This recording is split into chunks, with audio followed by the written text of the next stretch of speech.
Alex Mullen to make it 3-1 in the grand final.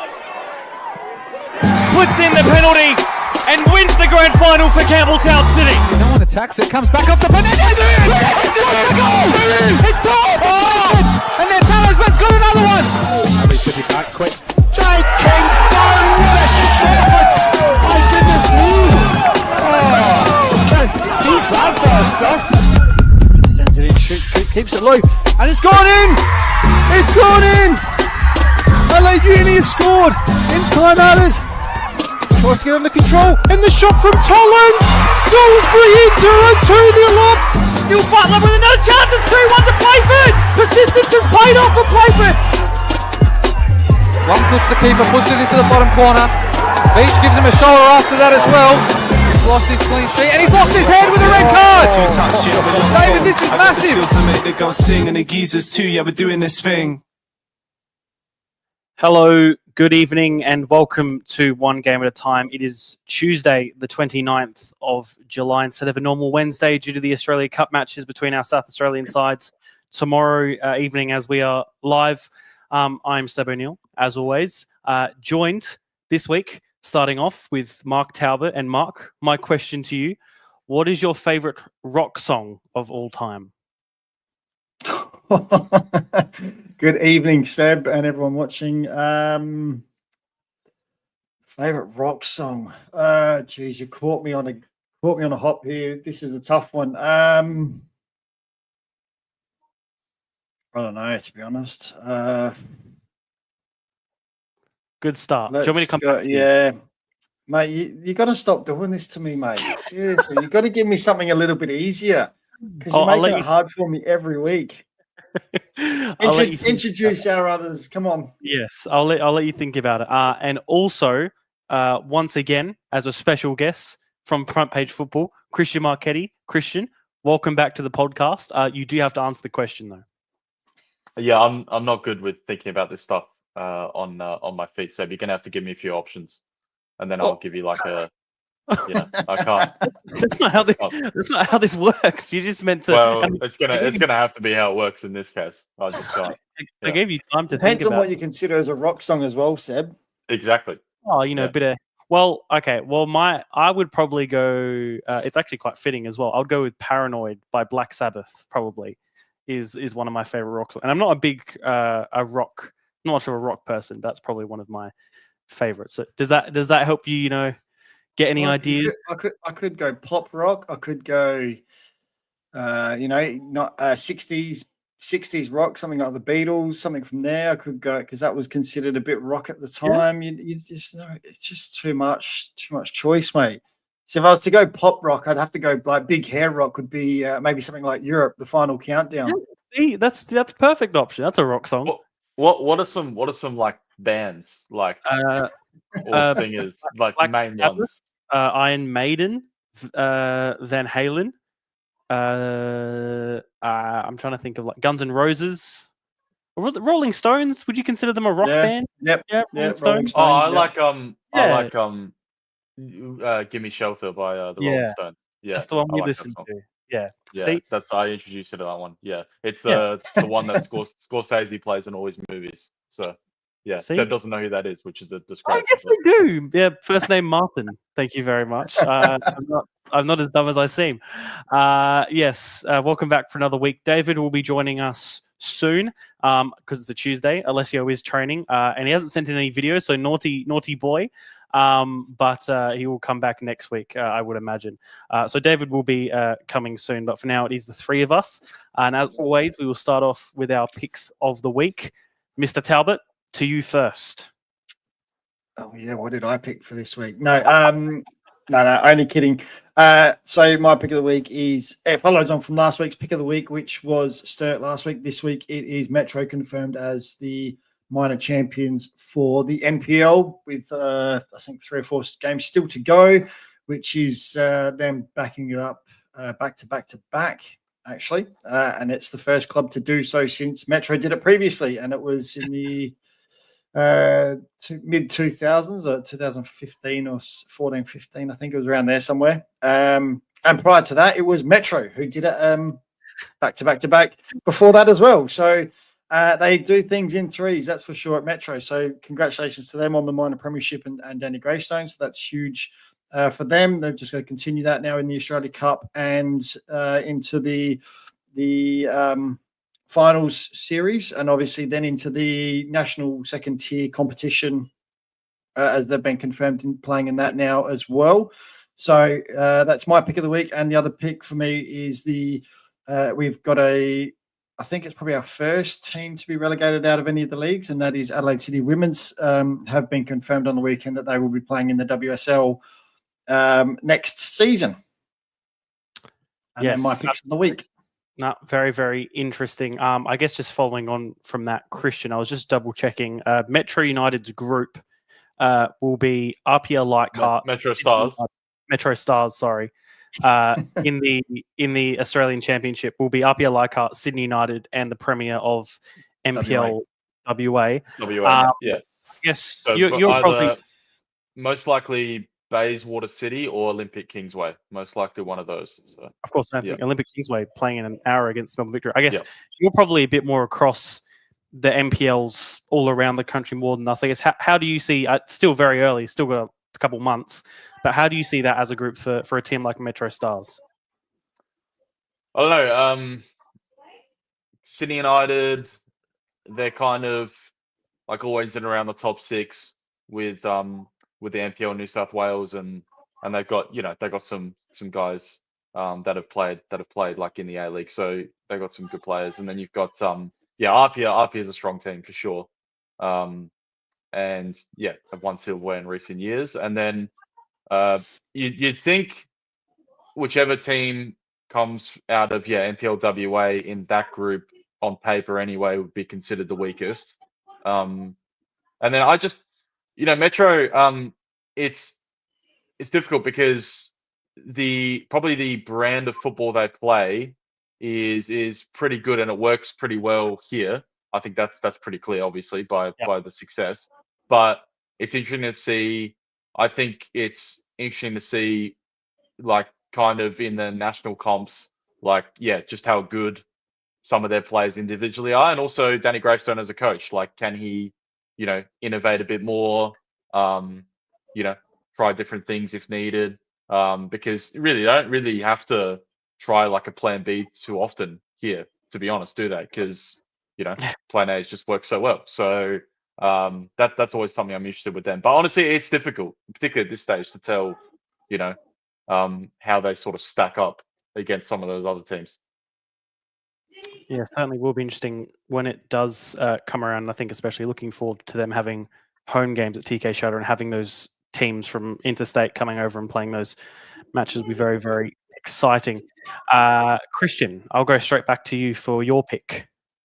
I actually wanted to go with, so I commentated this game on the weekend. I wanted to go with Ned Styles from Croydon, who came off the bench, and that was his first appearance of the season. I think he made appearances last year for them, and I thought he was unbelievable off the bench in that game. And he kind of turned it around a little bit for Croydon, not turn around, but just gave a massive spark to them.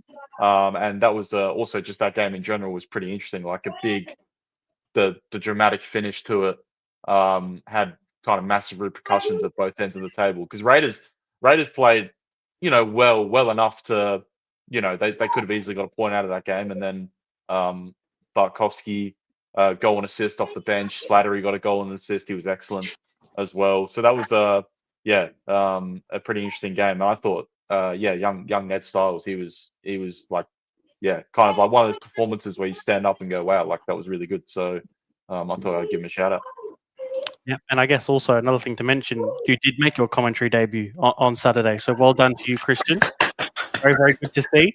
How did you find it as a lead for the first? Oh no, this will be your second time actually. I did it. So as if Giuseppe Baldino is listening to this podcast, he can attest to the fact that I have done lead before, because I called his absolute thunder bastard that he scored a couple of years ago in the reserve. That's right.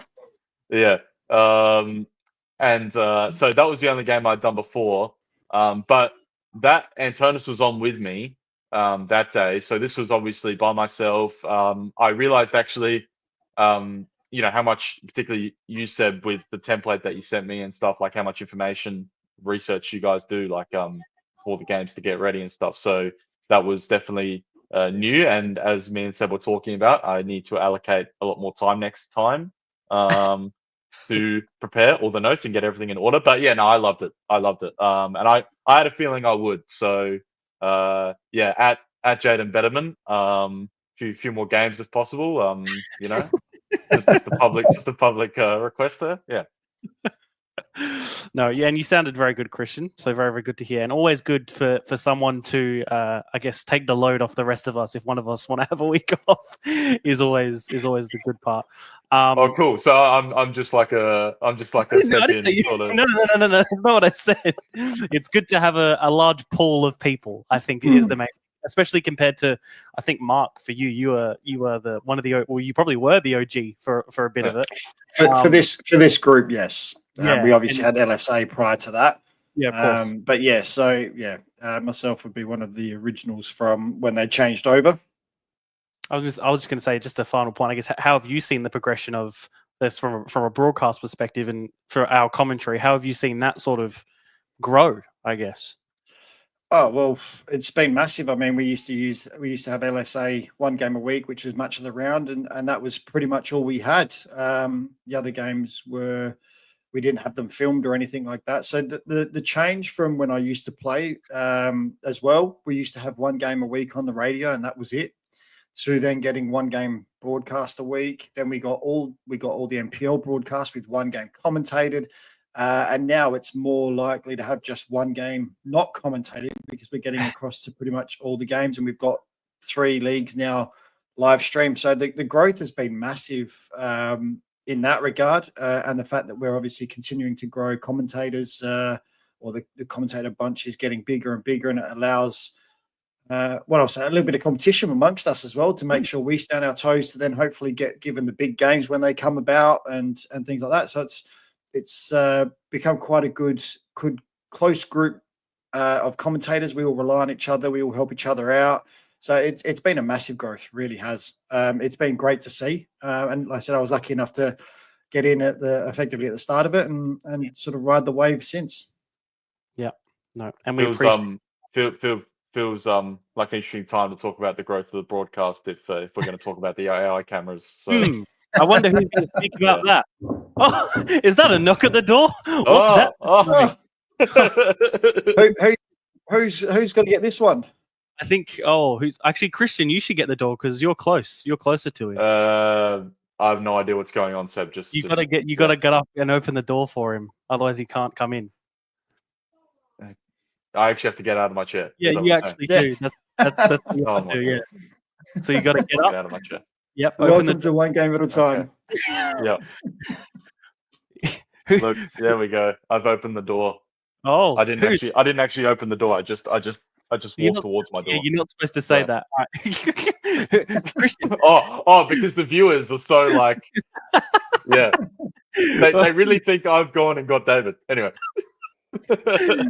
Look, we don't know who it is yet. Christian, who was at the door? It was a man in a kilt. Who's the man in the kilt? Where is he? He's approaching. He's not. He's very.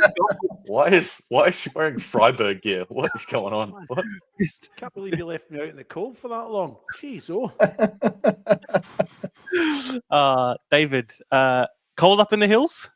It is. I've only just come into my wee shed, and the heating hasn't been on in here, so I'm it's quite cold just now. Well, to warm you up, I'll go straight to you. Actually, first of all, my opening question: what is your favorite rock song of all time? Rock's a very broad. I said the same thing. Just answer. It's it's very broad. Cool. All right. I don't. Yeah, you'd have to narrow it down, I think, for me. Sorry. All right, you think about it. And I'll come back at the end of the show. But we were talking about broadcast, David, and you know how our commentary has grown. You want to speak about broadcast, don't you? Do I? Yeah. Do I? What do I want to speak about there? Yeah, it's your pick. Oh, well, I was going to talk about the AI cameras, but I haven't done any prep for that. So I was going to just write down some notes as I would normally do. But I have a day job because all of this nonsense isn't enough to sustain me in the lifestyle I'm accustomed to. So I have a day job, and that day job required me today to be on call. It sounds like you're accustomed to a lavish lifestyle in the hills there, David. Well, I'm not sure it's lavish, but more than the $20 a week that Seb pays me. What, you get paid? Like Seb, yeah. Sorry. Seb pays. Wow. Yeah, so my pick of the week was going to be to the AI cameras, and Mark had talked about them last week, but this week was my first experience in running a game with AI. And as I say, I haven't got any notes, I haven't done any prep, so I'm not really. I probably would have left this for another week, Seb, but I'm sorry. Yeah, all right. Yeah. So what I would say is that at the time, I thought I'd give it a go, right? Because you can't discount it until you've given it a go. So I had a crack at it, and at the time I thought it was going well, but I didn't really have any feedback as such, because you can't bounce off a camera operator or text a central person who's managing the broadcast. I thought it was going well, but for the first 10 minutes of my women's game, there wasn't any commentary, and then someone else's voice came in, and then my voice came in, and then the image froze, and then the image didn't freeze, but my commentary was a few seconds delayed, and so on.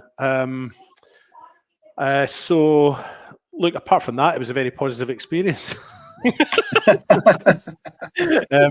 I think, look, I don't discount AI technology. I just don't think this is ready for it. I find it very frustrating to watch, and we covered that the other week when Mark was talking about it. I think when the other week, for example, Cotty Rojas scored a goal for Flinders United at Service FM, and at the time the camera seemed to want to follow the ball, but also was aware that there were a group of players peeling off to celebrate, although the camera just saw that as a group of players. And so what it does is it zooms out and it pans as it zooms out. And the effect of that is quite disengaging, I think, for a viewer. Anything that's distant is hard to make out anyway. There's no zooming in on players or any of that kind of stuff anyway. So I don't discount the technology, but I think it's got a long way to go. And I was really, I guess, disappointed. The one thing that we should make people aware of is this isn't anything that we've had any involvement in, of course, but it's also not something that Football Australia have had much involvement in either. This is a national governing body, a Football Australia initiative. And if you Google Football Australia AI cameras, and I think Superloop is the company that are involved in this, there's plenty of information online about the details, but I think their plan is to have AI throughout effectively the second tier, so not A-League and not State League One, the tier in between. But it doesn't bode well, I suppose, for us, because we don't all have the equipment to be able to do commentary AI at AI games. I don't. I borrowed some kit at the weekend, so it might be the last one I do for a while. But there's always State League One. We've got other things we can focus on. But yeah, having not experienced it, I guess I just wanted to mention it this time around, now that I have had experience of it. And I'm not on an AI game this weekend, but I can't be anyway, because I haven't bought any equipment that is compatible for AI.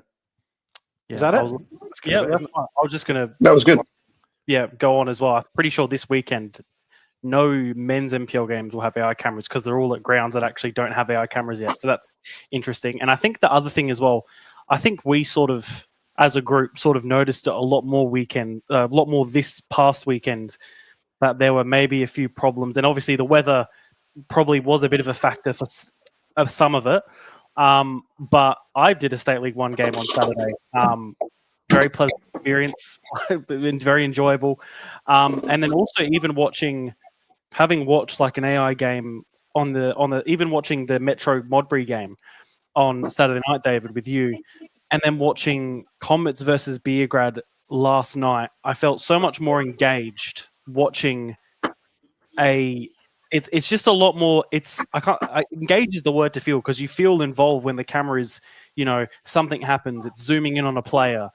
AI cameras, obviously it lacks a human touch to it, and it feels artificial. It's just sort of a following thing. Whereas, like I said, I went up because I think quite a few of us, it was the only game on the Monday apart from the Blue Eagles and Ponzian game to watch, but you could just notice the difference, and automatically I just felt a lot more engaged and a lot more involved in wanting to watch the game and enjoying myself. I imagine for a lot of people, if anyone has any thoughts, please put them in the comments or message about what you think of the eye cameras.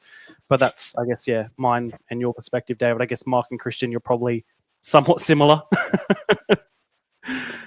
I'll let Christian, you Mark can go first. then. I'll go because I haven't had an experience with them, but I have a strong opinion on this. So yeah, you can go. Yeah, I haven't had the displeasure of using them yet, to be honest. I'm really not looking forward to using the AI cameras at all. If I'm being honest, I watched the game on Saturday night with Metro and David commentate, and I've also seen other games with it. It's just a struggle.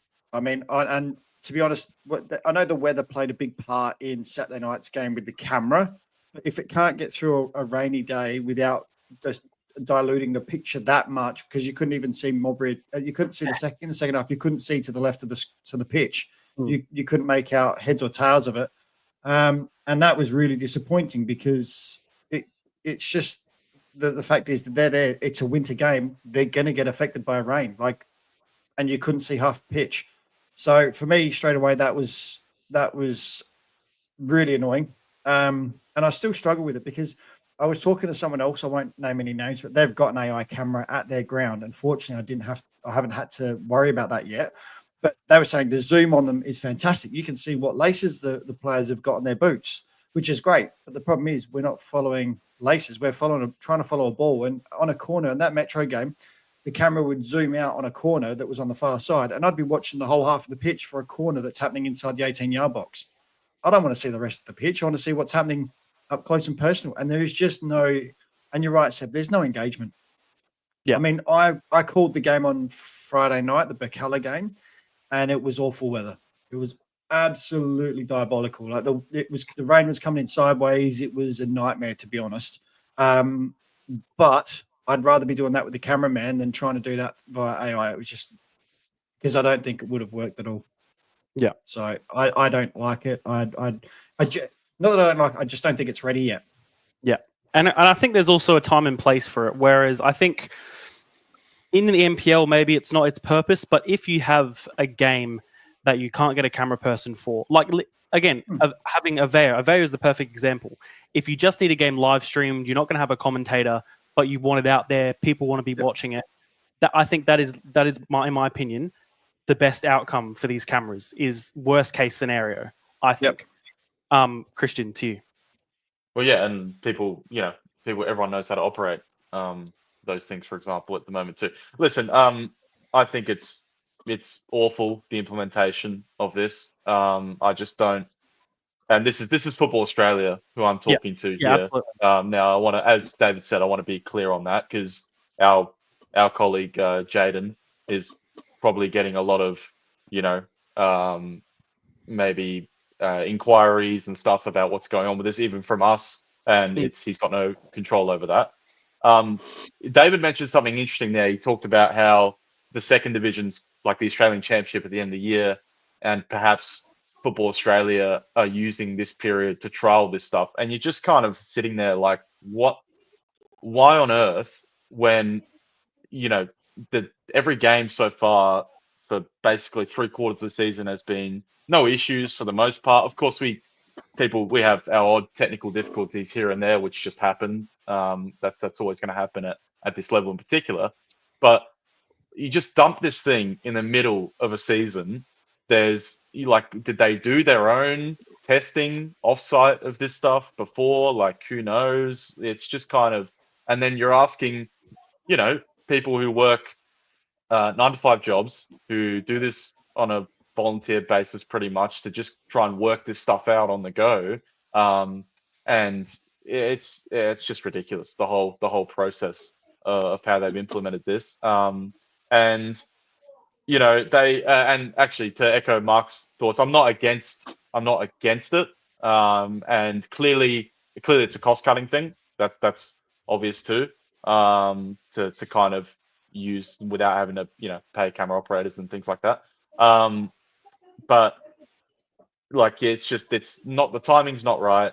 And to be honest, even if it was like ready, wouldn't you, isn't there another way to trial this without, dropping it in the middle of semi-professional seasons with, like I mentioned, people who are not fully invested in terms of like in the commentary space, like, maybe get, I don't know, Paramount to have a go with it. Like, I don't know. It's just, the whole implementations. It's kind of a joke, to be honest. Yeah. Yeah, I was just going to add, sorry, Christian, that you said a trial thing.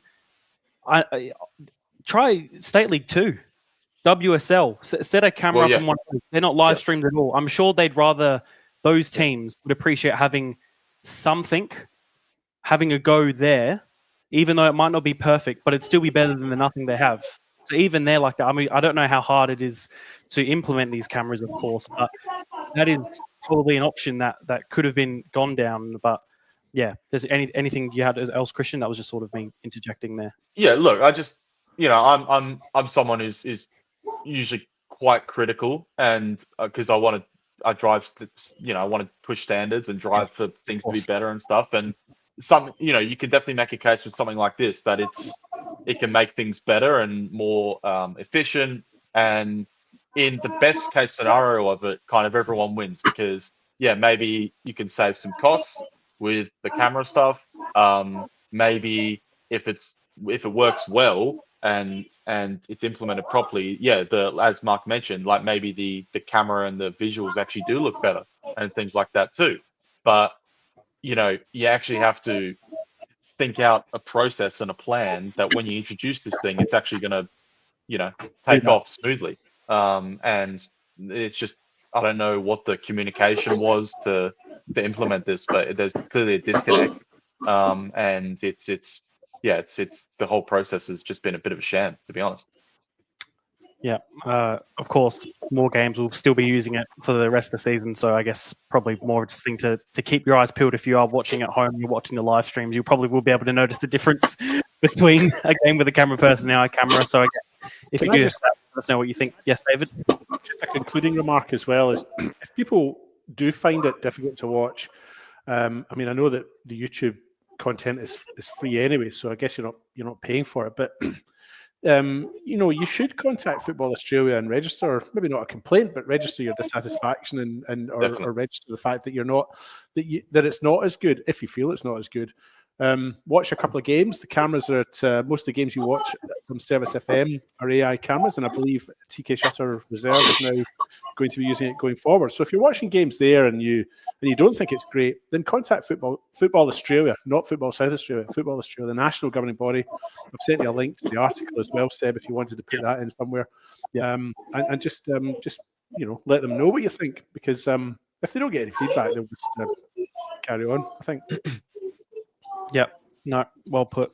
Agreed. We'll move on from that. I assume we'll probably come back to it at some point later on in the season when it's over and it either gets better or gets worse.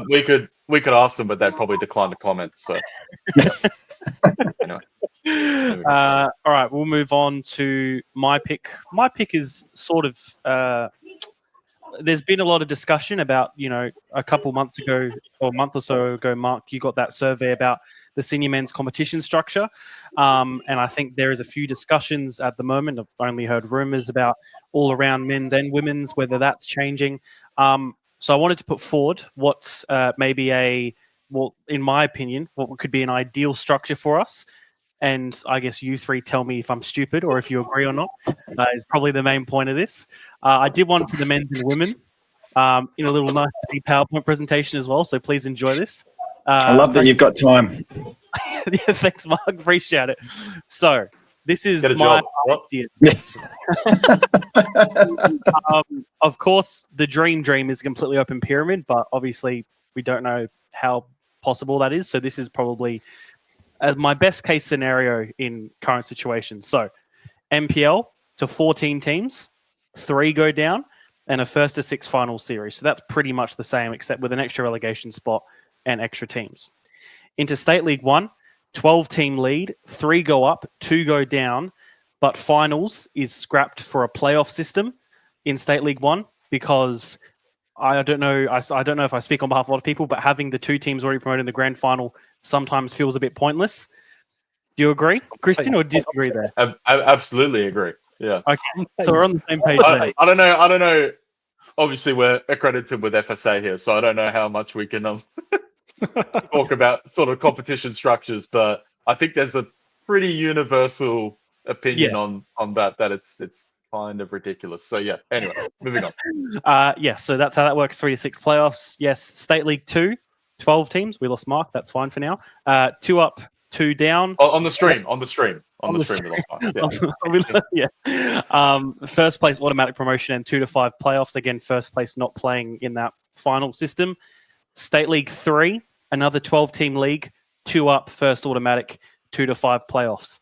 That is 4 divisions.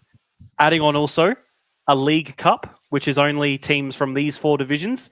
Another cup competition to add more games midweek, even because I think more football is the solution in this country a lot of the time, in my opinion. And then, benefits, add another extra 12 teams and you have more matches with the League Cup.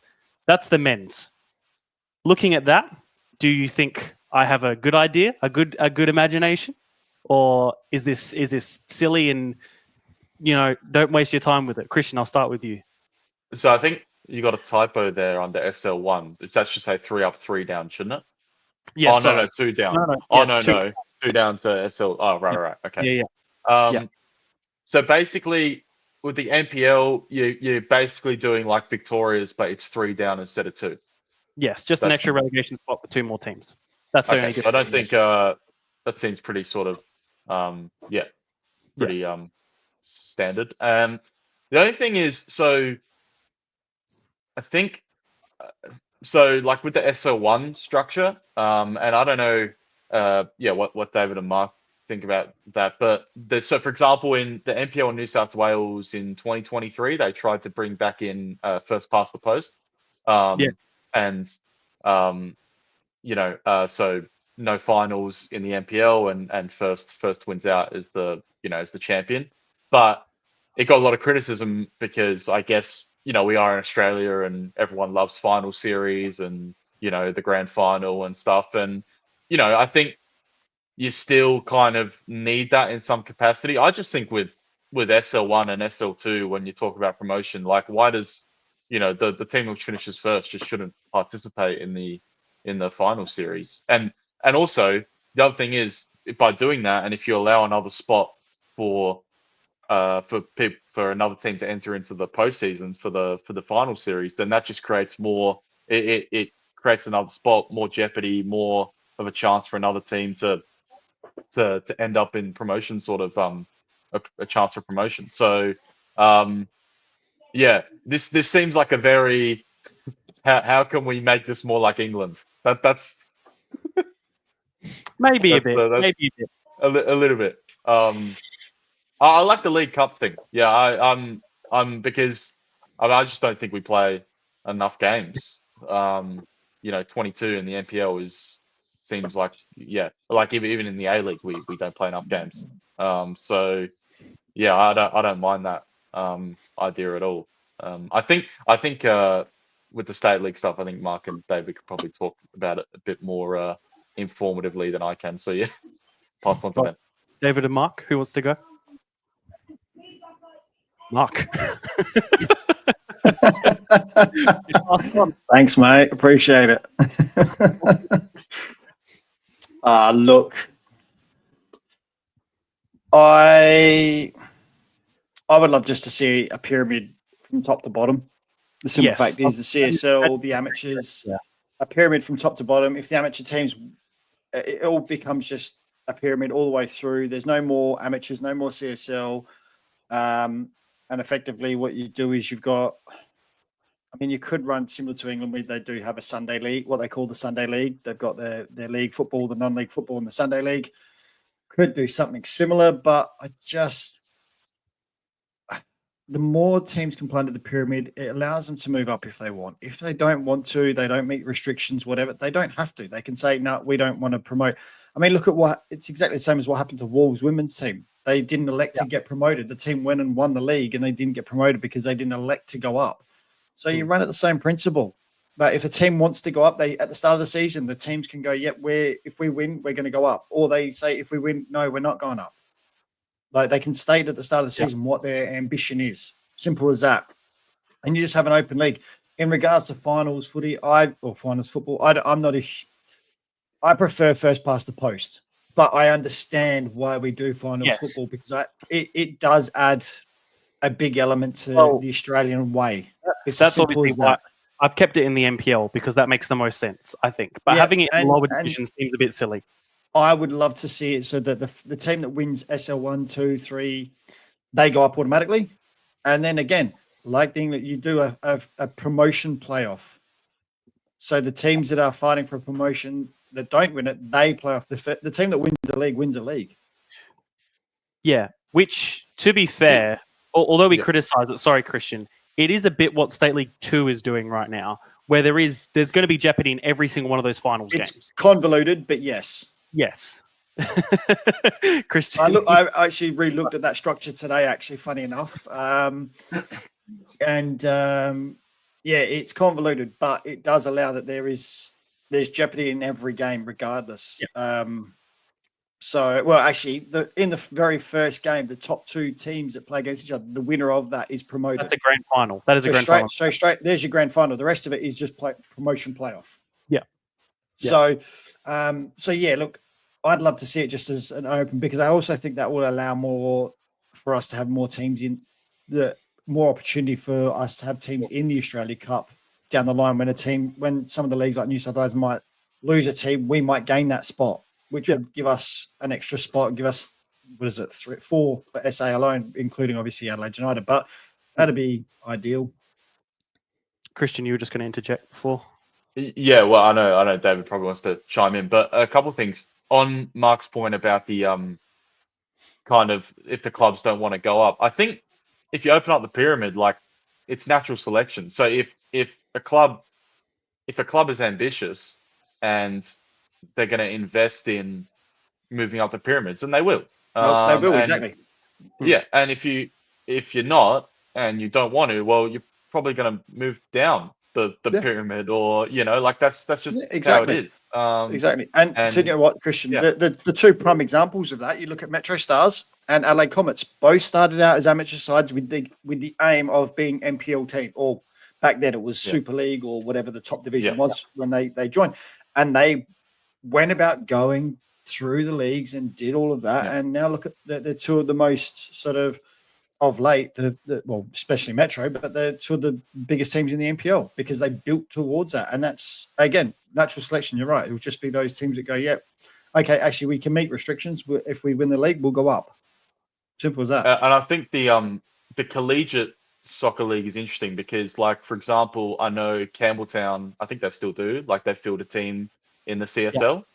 Yeah. So because from when I was there coaching, now I know, like, for them, like that was actually really good, and it probably still is, as like a way to keep players on when they kind of age out. But I think it's actually opening up the pyramid, so that league is actually part of it. Also means that if you keep players on as like an NPL team having a CSL team, and they're playing in that, they're actually going to play in a league which actually has more jeopardy because you're surrounded by teams that are, fighting to actually move up the pyramids. Yeah. Because I guess my understanding of it at the moment is it's kind of just this league. It's like a league kind of by itself where they just sort of compete, right? Yeah. Pretty sure. Yeah. So that's another Here's the other benefit. thing. I mean, And I was just to say, for me, anything that creates more jeopardy, I'm for. So And the thing with that, Christian, as well, is that this is what it baffles me that they still call it a collegiate league, because half the teams in it aren't collegiates anyway. Yeah. Like they've all, like Port Pirates have a collegiate team. Mount Not a Barker college too, or anything. Mount Barker. Comets have a collegiate team. I mean, Uni makes it, Campbelltown. actually, to be fair. Yeah, but they're all what? So a lot of the teams now put in collegiate leagues because if you can put a collegiate team in, if you have a returning player from injury, you can put him in the collegiate team and then bring him back into the NPL and vice versa. So for example, if I went to Comets and played in the collegiate team and Vaughan got injured as goalkeeper, they could bring me in to play for the NPL side. But I can go back as well as long as I don't play a certain amount of games. The other thing they could do too is like it's like in Germany, like you got like heaps of Bundesliga clubs, like they play like their under 19s or under 20s. Yeah, like in the 3rd or 4th division, 5th division. So like, those types of CSL teams, whatever, like they could become like under 23 teams sort of for like NPL sides. And then let them max 4 overage players, basically. Yeah. And then yeah. So just some ideas, I guess. David, to sort of finish off for the men's point. Yeah, I don't want to spend too much time on this. Can you bring your little chart up again? So my opinion matches pretty much most of what Christian and Mark have already mentioned. And I agree, first past the post. If you're the best team in the league, you should be crowned the champions for that year. Danny Greystone's going to love you too if he listens to this. Maybe I'm just a bit old-fashioned like him, but I don't think I'm the only one that has that sentiment. And I think as well, this whole finals thing. I get that we do it in Australia, but I don't necessarily think that the team that wins that should be the team that's remembered as being the champions for the year. Yeah. I think maybe that final season could be determined for the runner-up, or that should be the minor premiership. You weren't good enough to win the league, but if you're good enough to win this knockout tournament at the end, then you can be regarded as the second best team for the year. That kind of thing. Can you bring your little chart up again, please, Seb? So that was my first opinion on that.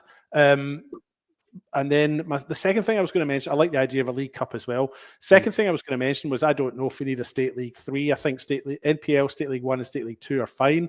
State League 3, well, I start to think once you get down to there that, we are just a city competition. Essentially, it's not like we're a national competition. It's not like we're in the UK and, and you can play against towns that are, an hour's drive away or whatever. It just doesn't work that way here. So State League 3, I think is...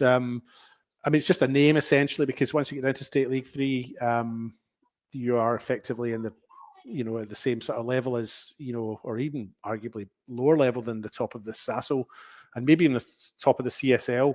So I would question having a State League 3. And then the thing I was going to mention as well is, and I don't know how they do this in England, but in Scotland, below your State League 3, they have a regionalised division. So they have the Highland League and the Lowland League.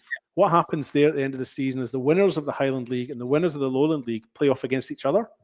And the winner of that plays off against the bottom side, I think it's over 2 legs, to get into the bottom of the senior competition in Scotland. That makes sense. I think we should have something like that here. And I also think, I sort of disagree a little bit with you, Mark, and if teams don't want to come up, they don't have to. I think if you win the league, you come up whether you like it or not. I've known teams in the collegiate league that have opted not to be promoted, because in the collegiate league, unlike SASO, you can nominate where your team goes. There's no promotion and relegation between some of those lower divisions. And there's teams in the collegiate league that have just sat in the same division year in, year out and won it every year, and it spoils the competition for the other teams in there as well. So I think if you win it, you go up, no argument. And the last thing I was just going to quickly mention was, if you are talking about restructure, what does my head in? And I've only got the women's actually in front of me just now. I don't have the men's, but it's the same with the men's with these collegiate sides. So Campbelltown having collegiate sides, Comets having collegiate sides, and so on. Well, sorry, David. I was just going to say, I had a similar idea. I'll go straight back to this on this, because I have the women's one next, and I think I know what you're about to bring up. I was thinking about the women's structure. It's nothing too dissimilar. WMPL goes to 12, 2 automatic down, 1-6 finals. Final series change because I think first place and second place are at too much of a disadvantage in the WMPL. It tends to be. And then WSL as well, 12 teams, 2 up. First place automatic, and they also have playoffs. So there's, again, more games for the WSL.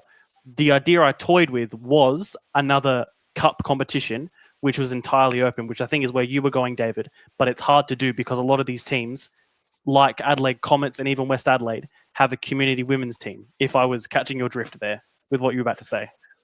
Well, I wasn't going to talk about the cup. I was going to talk about the leagues. I was just going to say that men's teams that are playing essentially a third team. So you've got your Campbelltown have got A's, they've got that play in the NPL, they've got the reserves, they've got their 18s.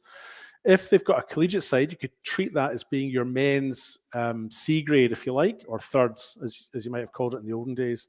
And I think all of the thirds should be playing in a division by themselves. If I just talk about the women's, because I've just happened to have it in front of me now, Women's Community Division 1, right? Pembroke are at the top, East Adelaide second, and Bosa are fourth. But in there, you've got Flinders United, you've got West Adelaide, you've got Adelaide City, you've got Campbelltown City, you've got Comets. These clubs have all got teams in the WNPL. And in my opinion, they should all be playing, these teams here in Community Division 1 should be off playing in a thirds or a C grade division with other teams that are that have third teams, and allow clubs that are trying to build and develop, like your East Adelaide's, your Pembrokes, who else is there? Gan United are in there as well.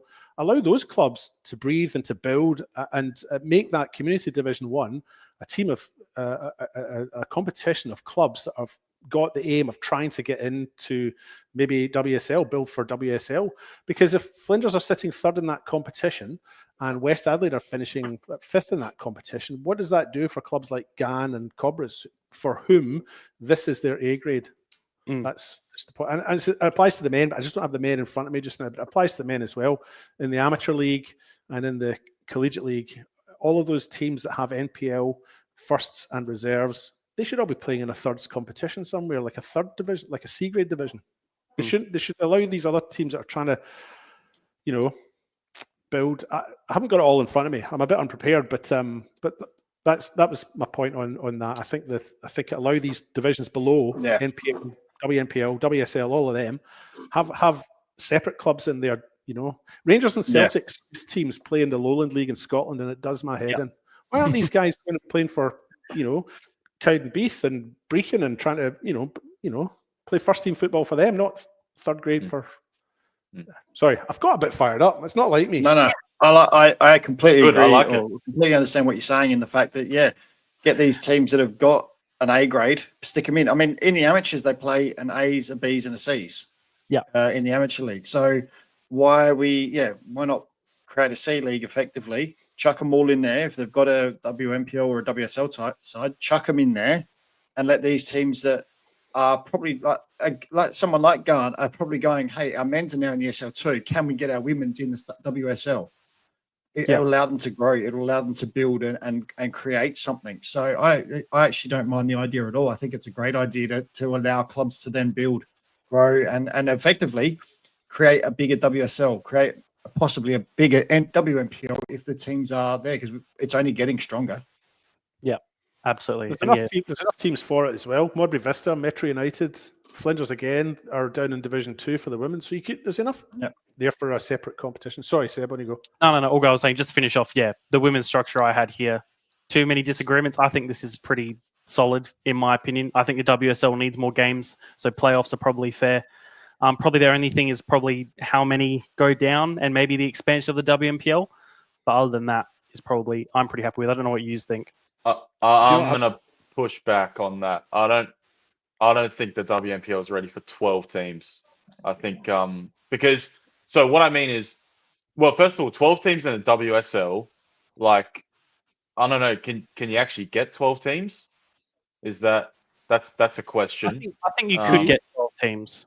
You guys probably know more than me, but I'm just looking at a situation like, for example, Croydon last year, and just thinking like you don't want one or two, because there's actually I know like Adelaide City, for example, have had a terrible year and they've got they've only picked up one win, but there are in WA, for example, and in Canberra, their NPLs, their WNPLs, there's the teams that are on the bottom are just they're just getting absolutely destroyed every week. And that's in their, with 0 or 3 points. And that's in their top women's league. Yeah. So I don't know if, because let's look at this season in the WNPL, if that was 12 teams. So basically Vista and Sturt, Seb, then you're saying WNPL teams, right? Yeah, in this But equation. surely that means that then the chasm between WNPL and WSL is even greater if you do that, right? It's just going to be like, wouldn't it be harder then for a WSL club to actually stay up if they got promoted, or even win like the promotion playoff? Good point. Yeah, I'm not too sure. I I think think you're it's right, Christian. I think you're right. I yeah, think the yeah, chasm or the chasm, as you call it, whatever the word is, I think you're right. chasm, yeah, yeah, I think there's just too big a gap just now in standard level, whatever the appropriate word is, Yes. between Yeah. the bottom of the WNPL and the top of the WSL. And the example of that, or the proof of the pudding in that, is that no team from the WSL that's played in a playoff to get a spot in the WNPL against the second bottom side in the WNPL has won. So it's always been yeah. a WNPL team that's And only won that. last year it was close. Yeah, and so I think Christian's absolutely correct. I think 12 is just a bit too ambitious. But what I would do again is I would have some kind of promotion from Community Division 1 up into the WSL as well. Pembroke Old Scholars, top side in Division 1. East Adelaide just behind them, and then you've got, let's say, these C grade sides, the Flinders and West Adelaide and so on. But Pembroke and East Adelaide, I haven't seen them play, but my cousin's daughter plays in that division for West Adelaide, and she has said, this Pembroke team just are very good. They've only lost, I'm looking at the table now, they've lost 1, drawn 1, and won 11. So you would think that they would be able to give the likes of Cove or so on at the bottom of the WSL a run for the money. So I would probably be inclined, just to add to your little diagram, in agreement. I would agree with Christian. You've got too many teams in there, but maybe keep them as they are. But I would have a little promotion from Community Division 1 up, because it gives these clubs something to aim for. Well, yeah, and that also might. So if like, to David's point around the promotion playoff and how, or I think Seb, you mentioned it, how like it was only last year that was close. Yeah. So maybe to actually force some clubs in the WSL to maybe invest more, get better, and try and close that gap, then actually putting a division beneath it is going to do that. So again, more jeopardy the better.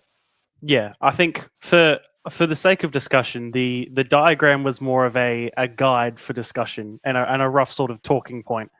But I think it's probably still relevant to probably have the conversation, just to have your thoughts. Marks, I guess, to finish off, anything you want to add? I forgot about him. Don't worry, everyone does. No, actually, like I said, I think it's a valid point. I think we need to provide those community clubs a pathway to go, there's a chance to get into the WSL if they want to take that on.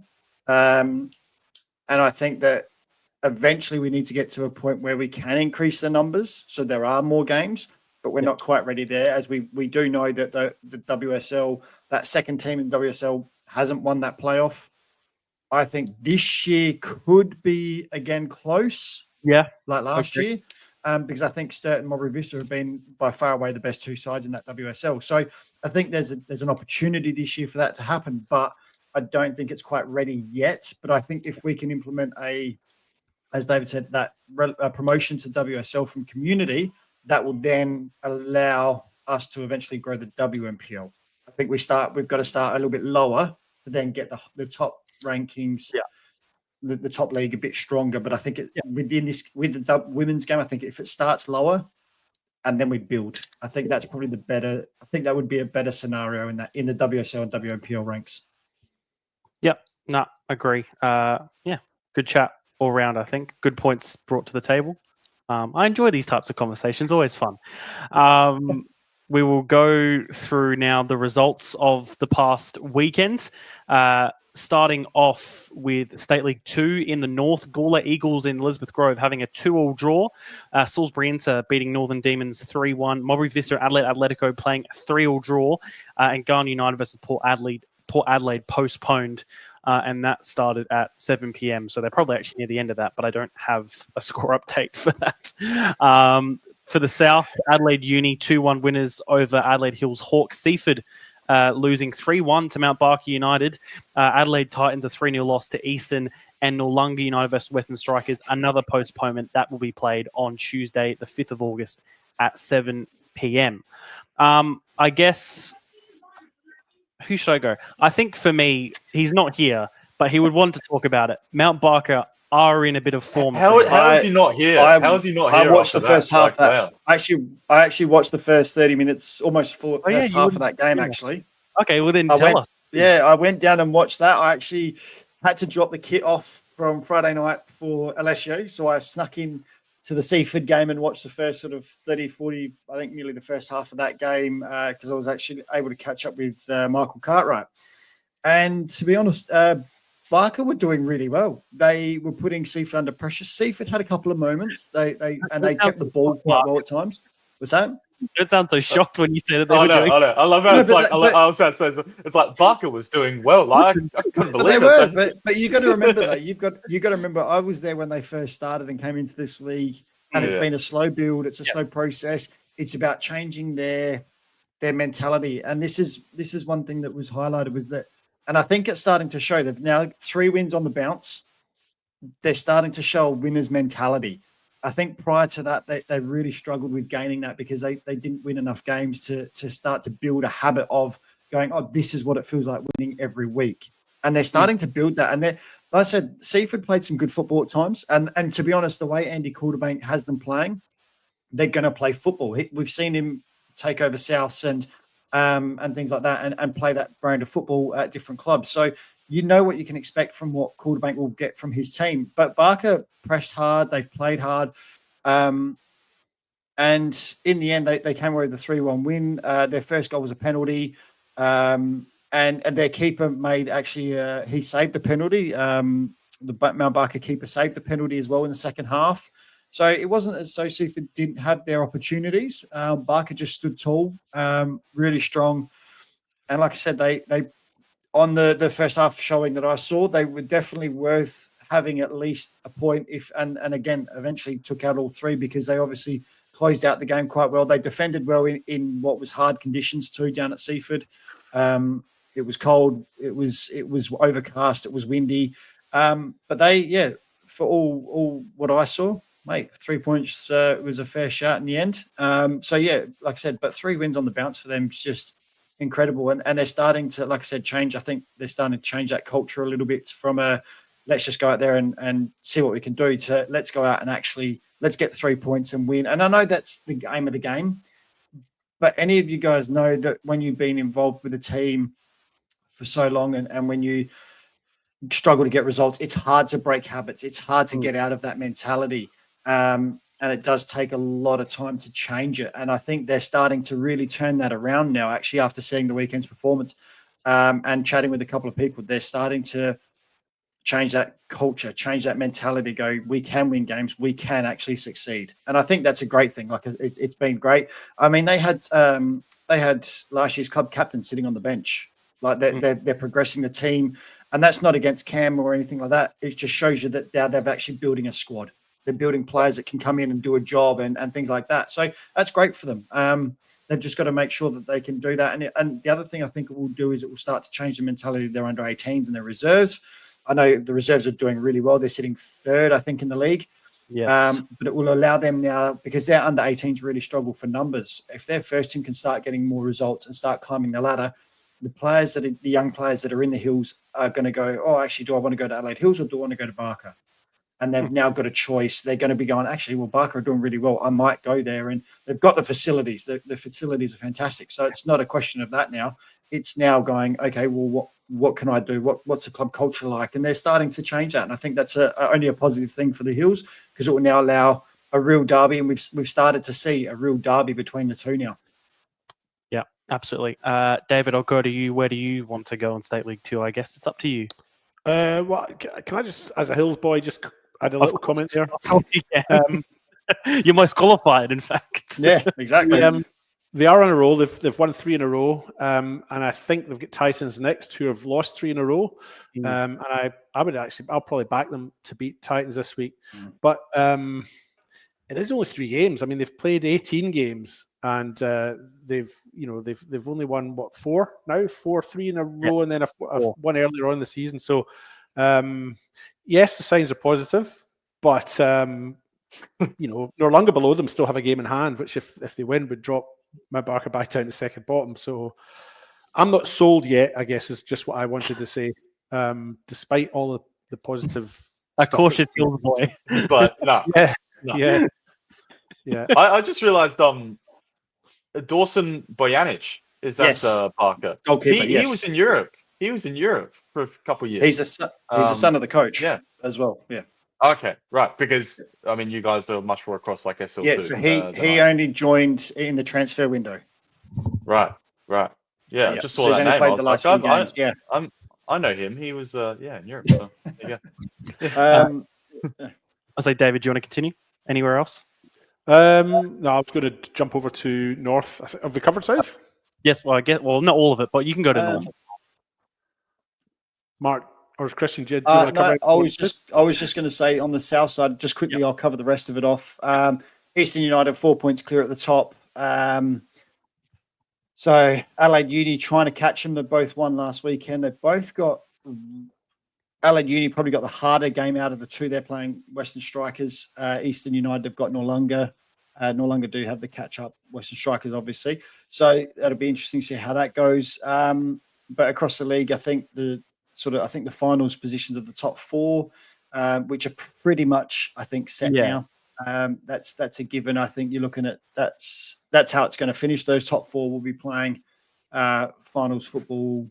To be honest, for this season and looking at those promotion spots, and that's all from the south for me. I'll let David talk about the north. Go, David. Game of the round in the north was the Northern Demons and Salisbury Inter. Those two teams played each other. Salisbury Inter in fourth, Demons in fifth. So it was one of those matches that can probably at this stage of the season determine who's going to make the finals versus who's not. Salisbury Inter had a 3-1 win over the Northern Demons, and there's now a 4-point gap between Salisbury Inter and Northern Demons. Both have played 18, which means how many have they got to play here? They've got to play 21, 3 games to go. Yes, 3 games. So Demons have got Modbury Vista next as well, so that's a difficult one for them, although Vista did draw at the weekend. But I wonder if maybe that top four that we're seeing there, Vista, Atletico, Eagles and Inter, are maybe the finals bound now. It's in Salisbury Inter's own hands, isn't it? Yeah. And Demons now 4 points adrift with just those 3 games to go. They need Salisbury Inter to slip up twice. So massive result there for Salisbury Inter to get that win there. Modbury Vista at the top, slipping up again. 3-3 draw with Adelaide Atletico. I say slipping up again. It's a few weeks since they have slipped up, but a draw for them against Atletico.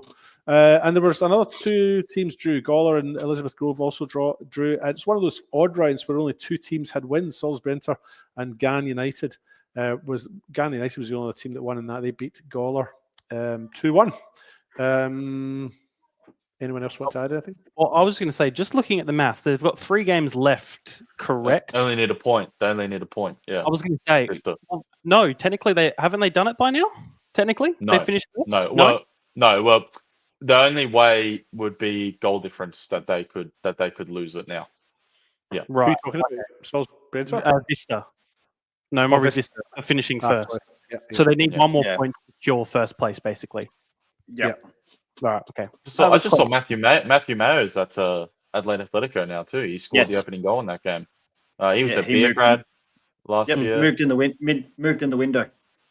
Yeah, he's been changing clubs a bit. So yeah, I like Christian learning stuff while we're doing this show. It's fine. this is probably it's like SL2. Anytime I come on this podcast, and it's like check SL2. Right. Unfortunately on SofaScore, they've only what did they put in recently? Said like the SL. They've got the South, but not the North. Yeah, so maybe I'll start getting the live updates of that so I can be more across it. SL1, I'm actually somewhat across because I get the updates. Yeah. or I could actually just start checking the results on a weekly basis and not be late. There's that too. We'll go on to the WSL. Adelaide Jaguars with a 2-0 win over Modbury Jets, which gives them an 8-point gap over the Jets. Sturt with a 3-0 win over Western Strikers. Vista 3-1 over South Adelaide. Elizabeth Grove and Cove, another postponed game to be determined, the date for that one. Again, WSL, it's really the first first and second we're looking at the moment. Again, we talk about jeopardy, not too much between third and eighth. And really, again, it's Mowbray Vistas for them to slip up at the moment, and they need to lose 2. And again, they play 21 because so Mowbray Vista would then.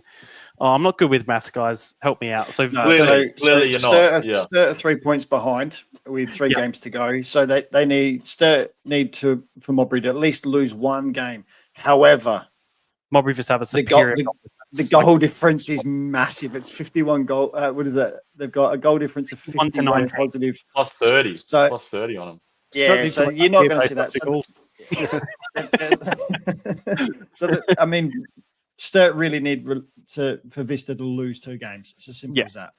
And they've obviously got to still win all 3 of theirs. This was all done 3 weeks ago when Vista beat Sturt 3-0 in the league. It was settled then, and I think both teams probably realise it. So and I think for Sturt they just need to play for form and go into that playoff game in form. It's as simple as that. I think it will be winnable.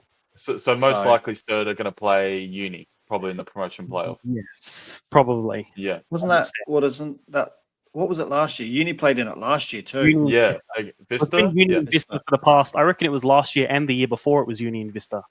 I reckon. So it'll be the first time the promotion derby. and they might be in the same division for the first time in quite a while next season.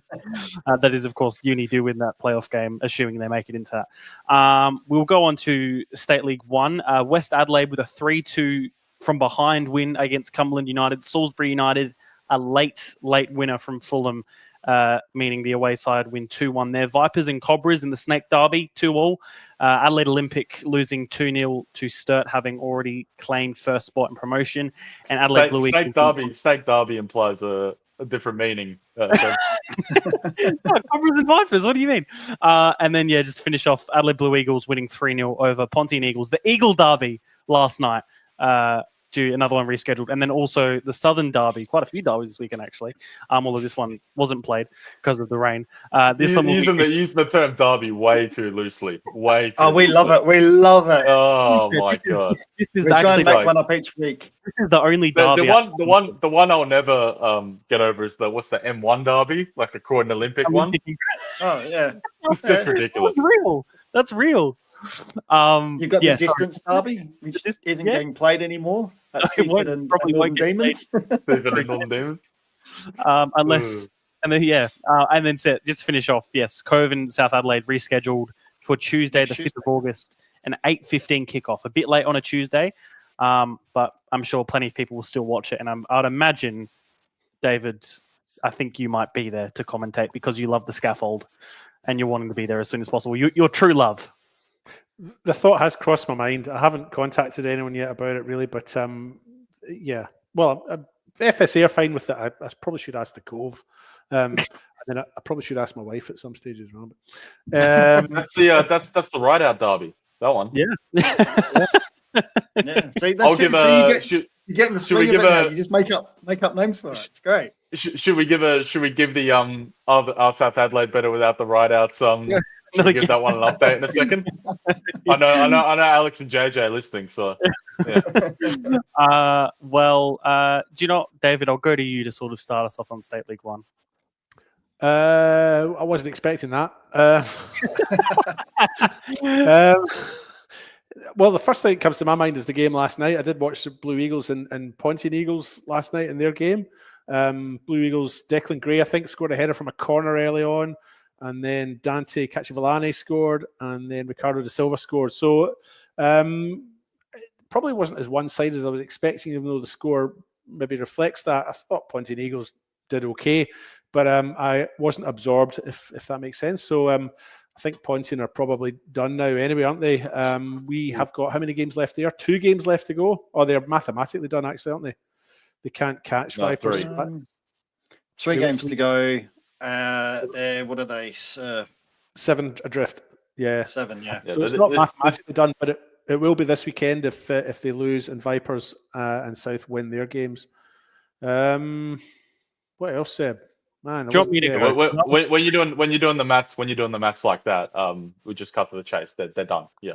Yeah, no, I think they are. What I was saying was they're not mathematically done, but they are. No. Yeah, they are done. What's happening in the 6 here? We've got Cumberland losing and Adelaide Olympic losing. So the two teams sitting there in that in 6th and 7th both lost at the weekend. Blue Eagles win takes them up to 31 points, having been on 28. So Blue Eagles sneak up to 5th. If they can get a little win against Corbers, then that'll take them up possibly to 4th, depending what happens with Salisbury United. I am waffling because I wasn't prepared. Seb, how was your game that you commentated on? Tell me all about that. I was at a State League 1. I was Mr. State League 1 this weekend. I was at Salisbury. To be honest, I don't remember it that much, which is incredible. Not that it was a bad game. First half was probably a little bit slow. It came a bit more to life in the second. Marchetti was a particular standout for Salisbury. Scored the first goal, basically a solo effort. I think he was, if they were to score any more goals in that game, it would have come through him. I thought he was absolutely brilliant that afternoon. And then really it just came to a bit of a late scramble by Fulham. Quite a bit of added time in the end. I think it was like 7 minutes maybe. I'm not too sure where that really came from. But all in all, just a late win. Like I said, my memory isn't very good for some reason, and I don't remember it too much. A bit of a scramble. Not a amazing game in terms of the spectacle and quality. Although last 5 minutes, the Salisbury fans were very, very loud and very, very vocal. So that was. They also got in my way. Not to be rude, but I also couldn't see the pitch because you're on the grandstand and and you can't, when they're standing right on the railing, you can't see much. So that was a bit of a problem. AI cameras, Salisbury fans, justice for the commentators. Far out. Yeah, that was a bit of a problem. I'm trying to see if I can get a screen grab of it quickly. I might be able to. And that another game which was also in jeopardy of being called off. That was, in my view, just sort of people standing. Nothing wrong with that. Of course, it's your ground, but also, just made my job a little bit harder. Mark, I'll go to you. Get ready next time you go to Salisbury United. No, they're nice. They love him at Salisbury. It's all good. He loves them. They love him. It's all good because of the train. Simple as that. You go, Mark. I was just going to say quickly, the Snake Derby, Vipers and Cobras, a 2-2 draw. It probably helped Cobras more than it did Vipers in that regard, because Cobras go to 18 points. They're 3 points clear of South and Vipers, who are all fighting that relegation battle. So basically, I think Cobras, they're in the box seat. They're on 9. They're sitting 9th with 18 points. South and Vipers 10th and 11th on 15 points. So they're 3 teams playing for survival, 1 spot up for grabs effectively as that relegation spot. Vipers haven't really probably had the new manager bounce they were hoping for, with Madge moving on and then bringing in Andre Rastovac, who was a former coach at Blue Eagles. So I don't think they've had that bounce that they were hoping for at this stage of the season to get them clear of relegation. South, on the other hand, changed side. They've won 2, drawn 1 of the last 5. So those valuable points there have really helped them climb out of effectively the last relegation spot, but on goal difference. But in saying that, it's a 10-goal difference between them and Vipers. So Vipers really need South to slip up in that regard.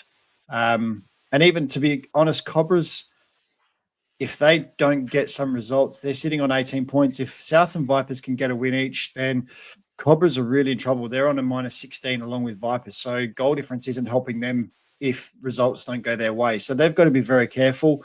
The other results, I think there was Olympic loss to Sturt, which Sturt are just continuing on their form, to be honest. They're just continuing on their merry way, and I think they'll just continue that. And that's pretty much it, I think. From me. Anything you want to add?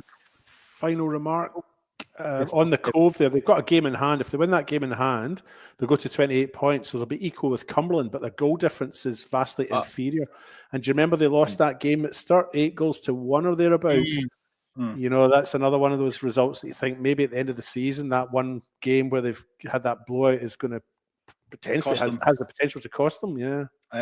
Might need to head down to that Tuesday night game. It's got a lot of jeopardy on it. That game.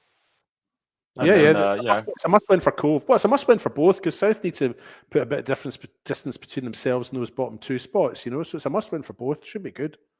Yeah, absolutely. Christian, and I was just going to say quickly, last thing before Christian Johnson, David, that Cove will love you if you want to head down there to commentate. I actually was chatting with the chairman on the weekend at the Seaford Mount Barker game. He'd gone down to watch, so shout out. And I said that we were looking at possibly one of us jumping on that game, and he said, "Oh, come on down! It would be great to have you and commentate that game." So they will be very keen to have one of us down there. Good. Okay. If not both, depending on how my day works out. Christian, due to finish. Oh no, just think I'll head down to Cove that night and just watch the football that South are playing without Alex and JJ, and then Alex and JJ will probably score in the game, and after the game, and then afterwards just tell me to shut up and never talk again. So all good. Okay, we'll go on to the WMPL. Football SA losing 1-0 to Campbelltown late on at Service FM. Salisbury Inter losing 3-1 to Adelaide Comets. West Adelaide a big 6-1 win against Flinders United. Metro relegating with this result 3-1 against Adelaide City. Although Adelaide City did lead, and Bocala and Adelaide Uni drawing 2-2. David, I will go to you because you were at 2 of these games, so I hope you are somewhat better prepared than I was for my one game of the weekend. Well, my notebook is in tatters after the weather that we had at the weekend. But yes, I started off on Friday night at West Adelaide versus Flinders. Let me just bring up my little notes on that. Yeah, so finished 6-1. But a strong first half from West Adelaide. 3 goals for N. Blackett. Have you heard of her in the first half? 3 were penalties, so not open play. Do they count? Probably not. There was that discussion, I think, after the game. I was like, did you really count them? They weren't an open play, Nicole. She seemed to think they would count. Anyway, so yeah, opened the scoring in the 6th minute. Then she had a penalty in the 28th minute that she converted, and a penalty in the 42nd minute that she converted. That gave West Adelaide a 3-0 lead at the interval. Nina Yamada popped up, scored at the back post in the 54th minute from a cross from Harriet Burnett from memory, before Lauren Frost scored for Flinders to pull one back. I think in commentary, I thought it was Robin Price. My apologies for the mistaken identity, but you really shouldn't wear white numbers on that pistachio-coloured shirt. It's impossible to make out a distance. So congratulations to Lauren Frost, and my apologies for getting the name wrong. Ellie Sparrow had come on as a substitute, scored in the 79th minute, and then another substitute that came on, Emma Ryan, scored in the 82nd minute to give West Adelaide a comprehensive 6-1 win. And they had a little celebration in the club rooms after the game, and they were given their medals and so on. And yeah, it was a good little night. Seb, you were there too, doing a little video for one game at a time. I thought you did a very good job of that. I'm sure people have watched it, and if you haven't, me and Mark haven't. So. Great. Half of the podcast have actually watched it yet, so that's really good. I just want to add quickly as well. I'm not sure. I'll try and carve out some time. I'll try. Yeah. Just for you, a big shout out to Ellie Sparrow as well, coming back from a long-term injury. I think that's maybe a 2nd or 3rd game back as well, and coming off the bench and scoring, really, really good to see. Just wanted to add on that as a general feel-good story. And to Sue Murphy, Erin's mum, for coming up and saying hello. Yes. She was very nice. The show. Yes. Big shout out to Sue. Go Sue. So that was game 1 for me on Friday night. I had a young West Adelaide player coming through. She plays in the Division 1 competition for West Adelaide. 15-year-old Poppy Stoltz. She's the daughter of one of my cousins, so therefore is a relation of mine. So she joined me on comms, and she did a great job. So if anyone's looking for a commentator with some knowledge of the women's game, then I'm sure she'd do it again. She seemed to enjoy herself. At least that's what she said. Maybe she was just being polite. So second game I was at was Metro United and Adelaide City, the game that would relegate Adelaide City if they lost it. Lo and behold, and there's your AI cameras. There's a ball way over there in the distance somewhere you can possibly make out. But goal was scored in the 33rd minute by Kate Seaton. She took the goal well. She was obviously very close in, a difficult one to miss, sort of thing. But that for me was against the run of play. I felt Metro United had been the better side up to that point. And through the night, Metro United were the better side. It just took them a while to find the opening, and they were 1-0 down at the interval. Millie Scott scored in the 52nd minute for Metro United, and then young Jade Hunter Gilmore, who, when I was involved in the academy at the Hawks, was one of my star pupils, scored to make it 2-1 for Metro United, and she's the player she is now because of the coaching she had. And then at the end, Victoria Mansueto scored in the 87th minute, but really, Metro United were the better side through the night, and the win I think was always on the cards. Adelaide City didn't really threaten. The weather played havoc both in that game and the men's game later in terms of the long ball forward. Metro United seemed to quite like that tactic, and it was difficult for them with the wind behind them and the ball just skidding on that surface. Boy, did it rain with 35 mil or something like that. So the big news, of course, from that, the big outcome of that is of course that Adelaide City are relegated for the first time in their history, as far as we're aware, and will be down in WSL next year. So that's quite a sight to see. I don't think any of us would have predicted that at the start of the year. Don't think any of us did. No, I can't remember where. I probably picked them for finals. I probably picked them probably 5. I think I did too. Just looking at the table as well before I go on to Christian and Mark, of course, West Adelaide already premiers. Inter and Comets playing against each other. That was a big one between those two. Comets coming out through on winners. Christian, I'll go to you on this one. Inter have had a few quite big ins. A few of the A-League women's played. Emily Condon came back as well, but still unable to beat Comets. I think she scored the opening goal in that game, right? I have to double check.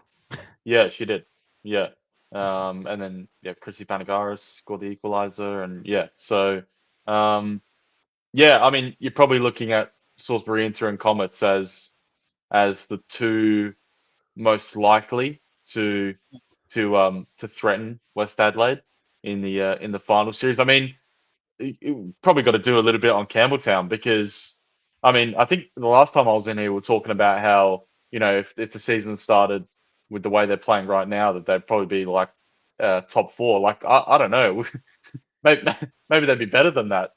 They just keep winning. And I think Chelsea Dortmund didn't play this game, did she? No, she was away. Yeah. So, and they still got the result. So, I mean, super impressive. It's very late though. Sad in the 92nd minute, but very late. Yeah. But, and then I think actually, guys, I think Metro United have yes, or they're 2-1 up against NTC right now. So that's an interesting one.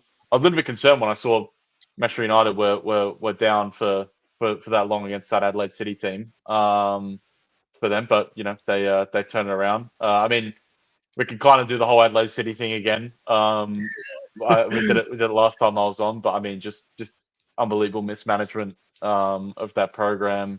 Also probably a question of accountability with some of the players too. I mean, only to win one game in 16 is not great. So yeah, and I'm sure they've they're reflecting on their own performances a little bit too. So Seb talked about the expansion of the league before. I think the Adelaide City probably need to accept their I'd like to see them accept their relegation and kind of move along with that, because I don't think they should be rewarded with an expansion of the league by staying in it, with how much that program's sort of gone down the drain over the last couple of years. So yeah. Mark, anything to finish? Oh, sorry, David. No, Mark, you interject. Someone talk. I'll just go with I think that result tonight. If Metro United can win that game against NTC, that actually is a massive boost for Campbelltown. I was with only a few games to go, because if Campbelltown continue their form, they can then get into the finals. Yeah, I think I picked them to get to finals. I picked them to finish fifth. So Wow. I think it was fourth or fifth. So I'm hoping that stays as it is, because, like I said, they've got a real chance. They've been fantastic. And I think, Adelaide Uni, they were down that spot last year at the end of the season. They started off relatively well this year. And we were all a little bit surprised, I think, after the first 3 games, because they've only got 3 wins this season, but I think they came quite early. And then over time, they've slowly just dropped back down, and they're in the same position they were in last year. They're going to have to play in that playoff battle by the looks of it. They're 3 points behind Flinders. They've got Comets coming up, which is not going to be an easy game. So it's the likelihood is they're going to be playing that playoff spot again. But I think they've just sort of tailed off and really struggled. Flinders, we expect that. I don't think they'd do as well. They lost their coach. They lost Holly Willoughby to Comets, both going there. So it's a bit of a rebuild. Cote does as much as she can. She's an incredible player, but she sometimes just needs a little bit more around her. And I think if they could get that, then they'd climb the ladder. If they can keep Cote next season and build, I think they could do really well next season. I'm just looking at a mix of the live table for the WMPL as of right now on the run home. Top 4, if this stays as is probably secure with West Adelaide, Comets, Inter and Metro. But that 5th final spot is probably open completely between NTC, Campbelltown and Berks. Yep. NTC, their final 2 games are against Inter and Uni. And then Campbelltown's City and West Adelaide. And then Berks are probably very much the outside chance, but they have Flinders and Metro. So I would still say that 5th spot is pretty open, especially I think for NTC, that game against Inter is probably a big one for them, because I think that could really go either way. So I honestly, NTC, Campbelltown and Berks, I would not count any of them out for finals. No. I think that 5th spot is completely open. Top 4 secure. Whether the order, that might change. But at least, David, Metro won't finish 5th or 6th, as you tend to predict them to always finish. Mid-table mediocrity, yeah. I said it once and I've never been allowed to forget it. But there is a recording of me somewhere saying Campbelltown will make finals and they're bottom of the table. Multiple recordings. I'll have to dig that out. The one game I just wanted to touch on. Well, you guys should be doing victory laps about this. You and Mark said be posting clips of you guys saying that they're going to make finals. Get ready if they do. Yeah, it's on the phone. I'll dig it out later. You talk, David. I'll look at our predictions to see how close you two were. This isn't a prediction at the start of the year. This is This is a comment I made when I was commentating on Campbelltown playing Metro United at TK Shutter, probably about 5-6 weeks ago. And Campbelltown at that time were bottom of the table. I think they drew that game, and I said they'll make finals. You mark my words. I've got it somewhere here because I knew this would come up. But I just wanted to touch as well on West Torrens and Bacalla and the Adelaide Uni game. That with Flinders losing, that game was a massive game in terms of who gets out of that bottom 2.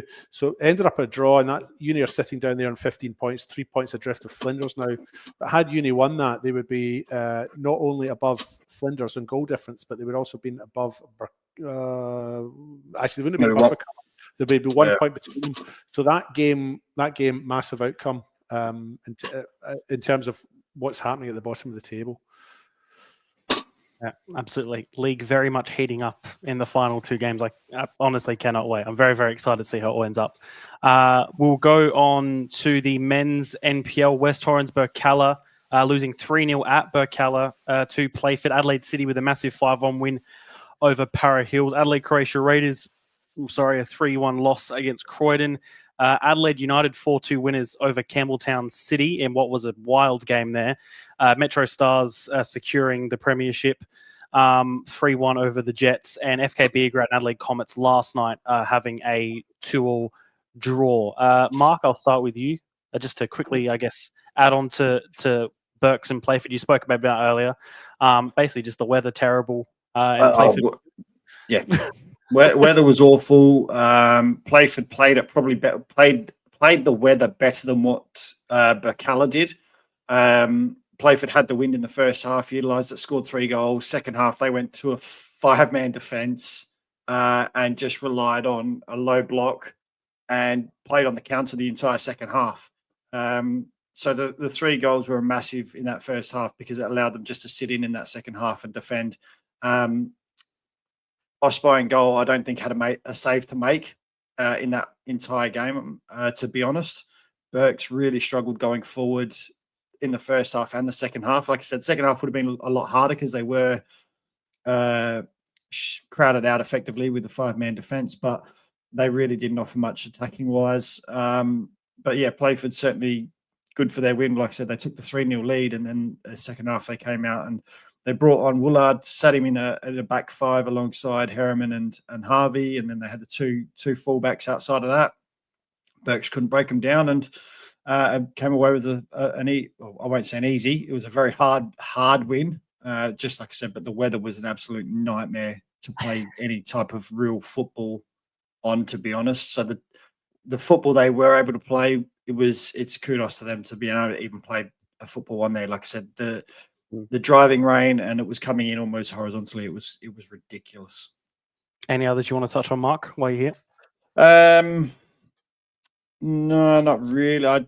The fact that there's teams that are just quietly going about their business again. Croydon beating Raiders 3-1, huge win for Croydon in terms of making sure they obtain that second spot. They've now gone 4 points clear of Adelaide United and FK Beergrad, which is massive for them, and it really doesn't help Adelaide Croatia Raiders at all. I think this weekend you've got Para Hills and Raiders playing against each other, so we'll talk about that. I'm sure that's probably going to be our pick of the week, but you've got those two key teams. The loser of that effectively, I think you can say that they're relegated. It's as simple as that. And then it's just going to be between the winner of that and Modbury. Modbury haven't got an easy game against Berkala, so it'll be an interesting one. But Croydon again doing brilliantly. Another 3-1 win for them. So great result. And Adelaide City over Para Hills 5-1. It's Para Hills' form has started Adelaide City's form. They lost that game. They drew. They got back to winning ways against Para Hills, which we kind of all expected.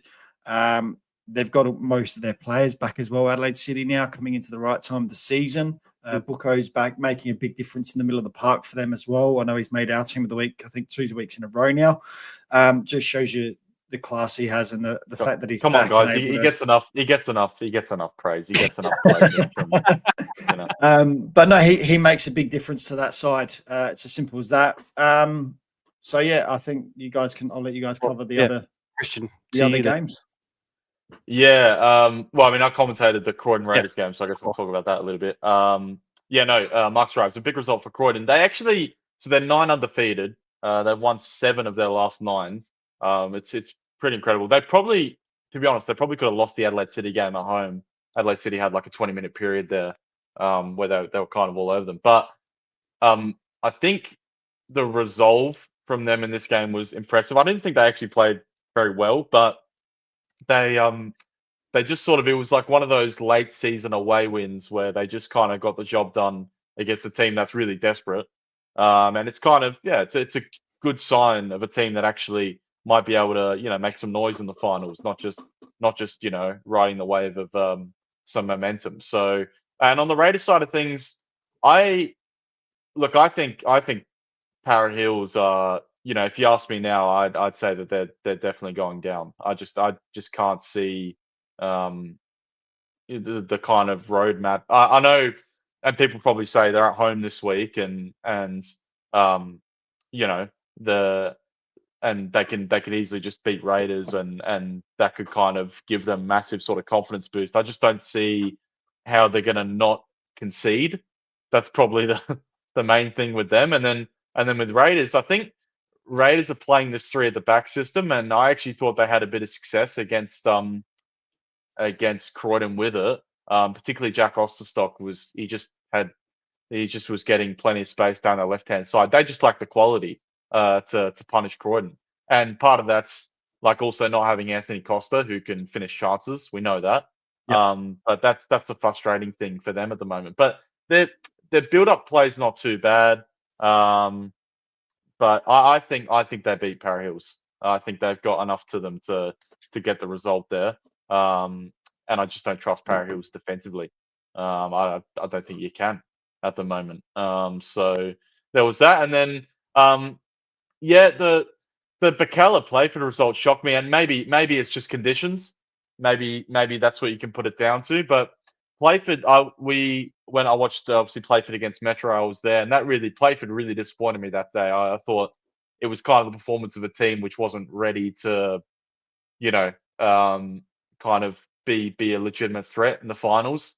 And then Bacala kind of playing like that and getting done like that kind of gave me that sort of impression about them. But maybe it was a bit more down to the conditions. I think they got Mobbery this weekend, so let's see. Maybe they'll bounce back with a big win, and that will just be a little bit of a blip. Because Bacala, I was starting to think actually might have been a kind of outside sort of sneaky threat for being dangerous in the finals. But yeah, that's I reckon Ben Moore put a big rocket up the Playford players after that Metro game. To be honest, as well, I think that's pretty evident there. Tavares, a couple of goals. Always liked him as a player. And also I was at the Beergrad Comets game last night, and that was a great game. On a really bad pitch at Frank Mitchell Park. I think some of the players can attest to that, particularly Beergrad players. And yeah, I think we had. I don't know about you guys. I think the last couple of weeks, I don't know if it's because of the stage of the season that we're out, but I actually feel like some of the games have been actually pretty decent the last couple of weeks. Like it's actually been a little bit of a better standard. So I don't know if that's down to anything. And last thing I'd say is that guy Jordan Elsey. Not a good look. That's a red card. I mean, I don't know what's going on there. Yeah, it's he was a guy who when Kikianis went over to national duty with the young Socceroos, when Elsie was still at Adelaide United last season, and I was kind of thinking, oh, okay, so Elsie probably come in, play a few games, and he did play one game, I think, for Adelaide United, and now it's kind of what's that? Yeah, he played that Auckland game. Yeah, the 4-4. Yeah, and he didn't look great in it, but he scored. He scored. Yeah, he scored. Yeah, and I don't know. Like now, I didn't expect him to kind of be not just in the NPL, but also not really looking that great. So yeah, I guess we'll kind of see how he finishes the season. But yeah, Campbelltown, not a great result for them. Mullen missed this game as well, so that probably didn't help. David, go to you just to finish off on the NPL. Of course, you had Metro and Modbury. I did, yeah. This was the game at TK Shutter Reserve. I using the AI cameras, which I thought were going really well until I played it back later. I actually had to pull the pin on my commentary about 20 minutes into the second half because of the weather. And my apologies to anyone who was listening, and not that anyone does listen to me, but my equipment was always sitting on a table, and the table was bowed due to the weight of the equipment, and any water that fell on it was pooling. I just had nowhere dry to put my kit, and it's my own kit as well. So I was, I guess, maybe a bit more protective of it than I would have been had it been the old FSA kit. So my apologies for that. But so I actually didn't see much of the second half or the second half of the second half because I was packing stuff up and trying to protect it from the rain. But having said that, Metro Stars, fairly comprehensive win for them. Thomas Visser opening the scoring in the 21st minute. And Hamish Gow with a free kick in the 48th minute. So just after the half, the second half started. Jordan O'Doherty, who I've been calling Jordan O'Doherty Gavros for the best part of 2 or 3 years. And I know the surname is just O'Doherty. But he's listed as O'Doherty Gavros everywhere. I think it's just O'Doherty. I don't think it's not O'Doherty. It's O'Doherty. I reckon David's the only person who calls him O'Doherty. Yeah. I think it's O'Doherty as well. It might be O'Doherty, but I'm pronouncing O'Doherty. So not only did I get the second name wrong, Gavros, but I've been mispronouncing Doherty. My apologies to you, Jordan. You sure that it was even Jordan or was it Cam?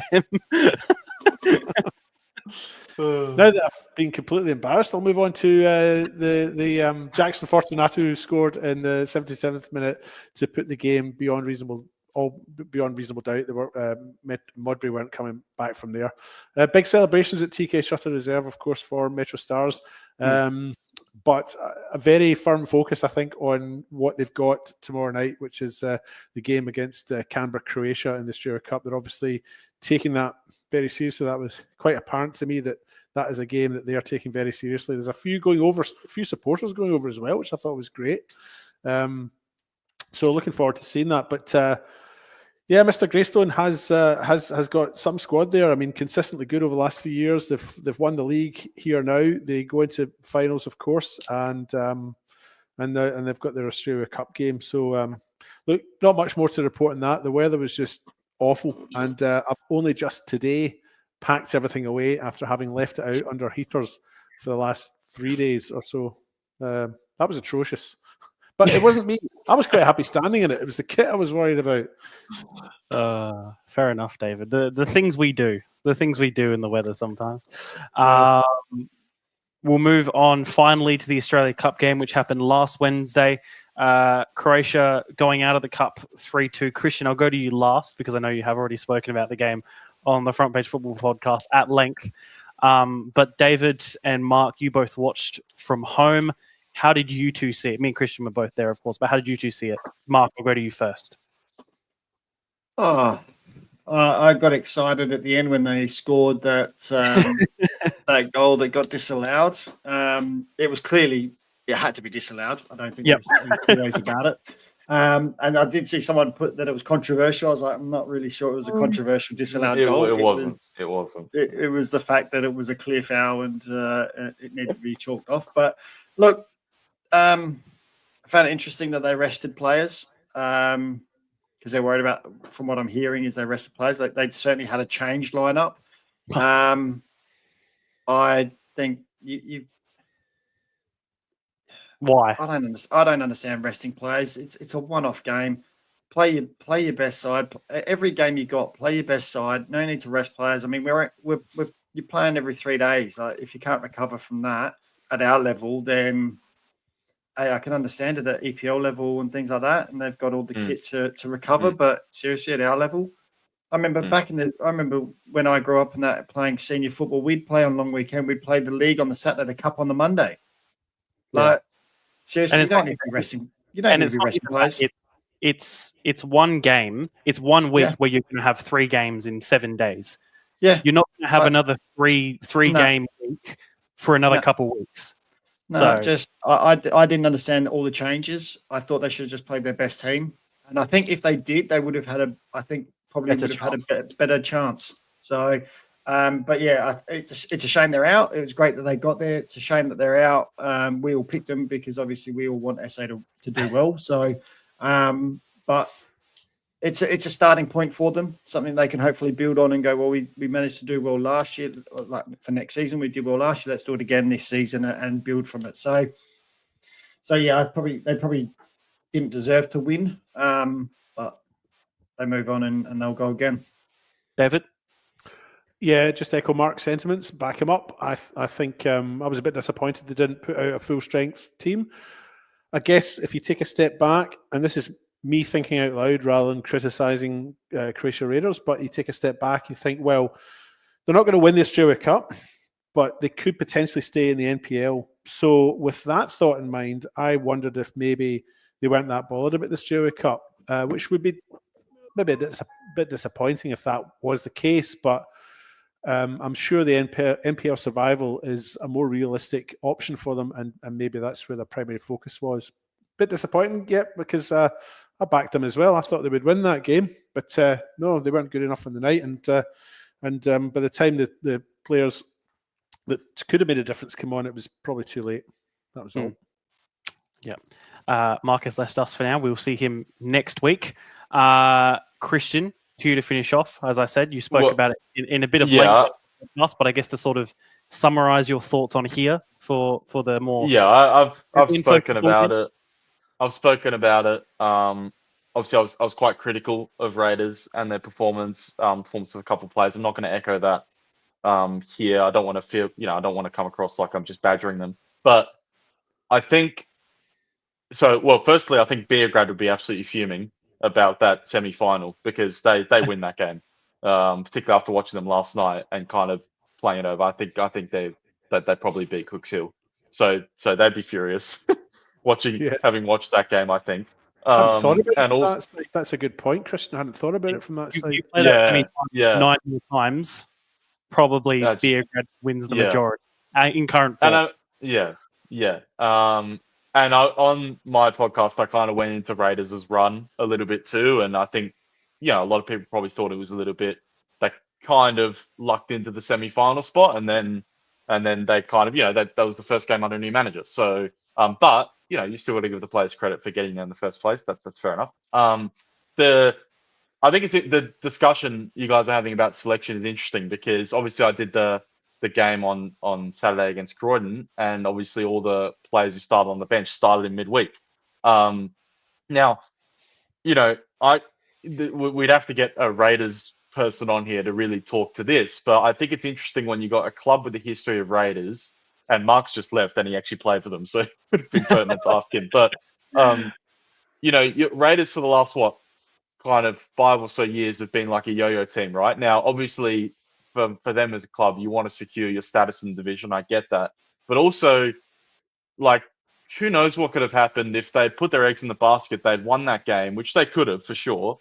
I mean, Cooks Hill, I talked about it. Cooks Hill were doing everything they could to give them the game at the end. It was kind of crazy how badly they managed the end of the game. And then you got the opportunity to maybe play full strength, win that game at home, then maybe get a lucky draw. Then all of a sudden you're in like the quarterfinals, and you just think about that as maybe like as a club, what's more meaningful?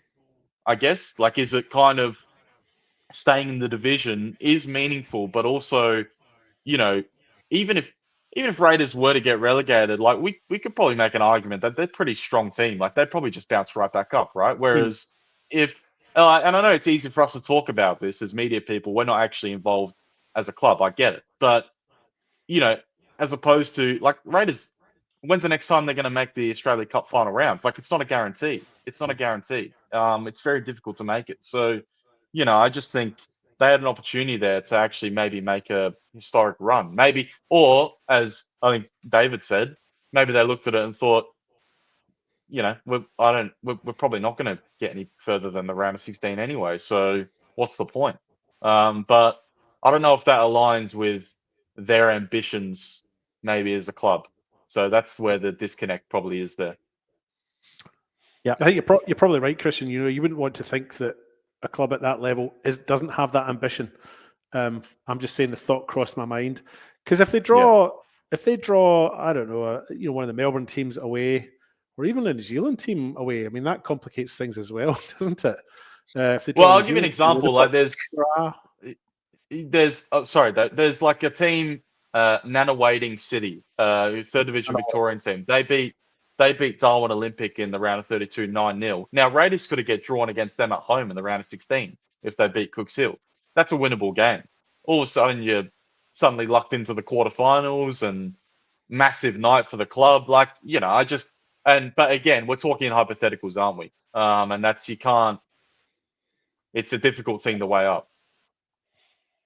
Yeah, no, I think well summarized.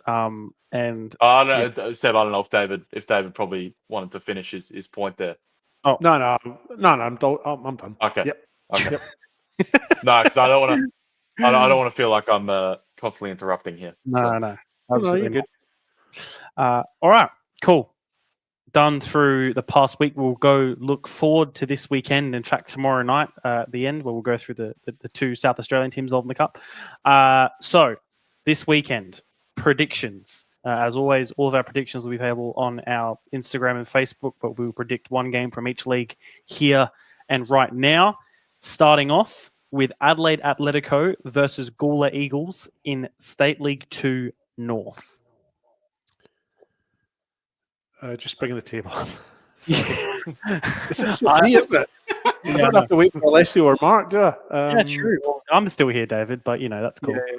I'm going to this go is- for a 3-1 Gawler win. So this is Gawler and Adelaide Atletico. Atletico, yes. Yeah, Who's at home? Gawler? No, Atletico. I'll go for an Atletico win 2-1. Christian? Yeah, same. I'll go, 2-1, Atletico. Wait, you said 2-1, David? I forgot to write it Yep. down. Yeah, 2-1. We'll go on to the south. Mount Barker versus Adelaide Titans. I'm going to back Mount Barker, and I'm going to go 3-2. Also, you did say, David, you said earlier on in the show you're going to back them. You're probably going to back them this week. So are you going to lie? Or No, but it's just like, ordinarily I would back him, right? Yeah. But I feel everyone's getting really carried away because they've won 3 games in a row and they've not It's won form, 3 games in a though. row. Form does that, to be fair. I think Titans. I think it's now. You know what it is, because you got to. There's a thing called Junus. It's like Mount Barker are due a loss now. It's going too well. It's going too well. Yeah. The other thing as well, if I'm thinking tactically, Christian, and this thought crosses my mind, the boys are all going to be back in Titans. This is my week to make a point up by going for. The boys are going to be back in Mount Barker. This is my week to make a point up by backing. You know what I mean? It's a tactical one as well for me because I'm It is interesting. It actually is a Barker Friday night as well. Probably suits Barker. So I'll go for a 2-2 draw. yeah, I was actually just about to say that. Yeah, kind of had that feeling. Sure. 2-2 draw between those two. The WSL, the Modbury Derby, Modbury Jets versus Modbury Vista. I'm going to go for a Vista 4-1. Yeah, Vista 4-1 for me as well. Vista 5-1. Just to be different, Christian. For SL1, Cumberland versus Adelaide Olympic. Big for finals, this one. At Cumberland, I'm going to back a Cumberland win 3-1. This is tough as well. That's why I picked Is this it. Cumberland Olympic? Yeah. Yeah, Cumberland. 2-0. I'll go for a 3-3 draw. Really sitting on that fence today, David. Well, I think it'll be Cumberland, but I don't want to vote the same way as you because I've got ground to make up, so I'm going for a draw. Yeah, but this is about predicting what you think, not what you need. Not when you're the bottom step. You haven't been in the bottom all year. You don't know what it's like. But there's nothing on the line. It's just first place. Like there's no reward to finishing first, whatsoever. Well, where's the integrity of the competition, Seb? There needs to be a prize for finishing first. The hell? Yeah. Fine. Don't be competitive, David. That doesn't make sense to me. It's just fun. Nothing's fun, Seb. I've been listening to The Cure all day. Do you imagine how I feel now? Moving on to the WMPL, Flinders United versus West Torrensburg Calla. I'm going to back Flinders to win 2-1. Flinders and West Torrensburg Calla. I'm going to go. I'll back Flinders to win. What did you say Flinders? Did you? Yeah, I did. Yeah, I'll go Flinders. I'll go Flinders 3-1. What did you say? 3-1? 2-1. 2-1. I'll go Flinders 3-1. Yeah, I'll go 2-1, but I'll say Rowe has to score twice. Perfect. Add a little. Okay. For the men's MPL, the most likely, what we're going to call it, I think, the relegation decider. Para Hills versus Adelaide Croatia Raiders. All right. Raiders people, I'm going to make it up to you because I was critical about you for your Australia Cup performance. I'm going to lock in. Raiders are definitely going to win 2-0, 100% against Para Hills this weekend. Seb, you can clip this and you can post it. And if Para Hills win, I'll write out an apology form for Para Hills people. All right. So 2-0 I'm- 2-0 Raiders. I'm on this game. I think I'm allowed to say. I'm very much looking forward to it. I want chaos. I want goals. I want madness. I'm going to go a 4-3 Para Hills win. I'm going to go for a 3-2 Raiders win. And that, combined with Modbury Jets losing to West Torrens-Burculla, will mean that Raiders climb up to 10th. Not only are they out of the relegation, but, they've managed to make up some ground on all three teams above them. There you go. Yeah. Well Raiders done. to win. And finally, There's the more. Australia Cup. Yeah, the Australia Cup tomorrow night. 2 South Australian teams. So first, Canberra, Croatia versus Metro Stars. David, you go first. Just You love utter guesswork. This it's You a love complete nonsense. Complete nonsense. I don't know anything about Canberra Cosmos or whatever they're called. Croatia.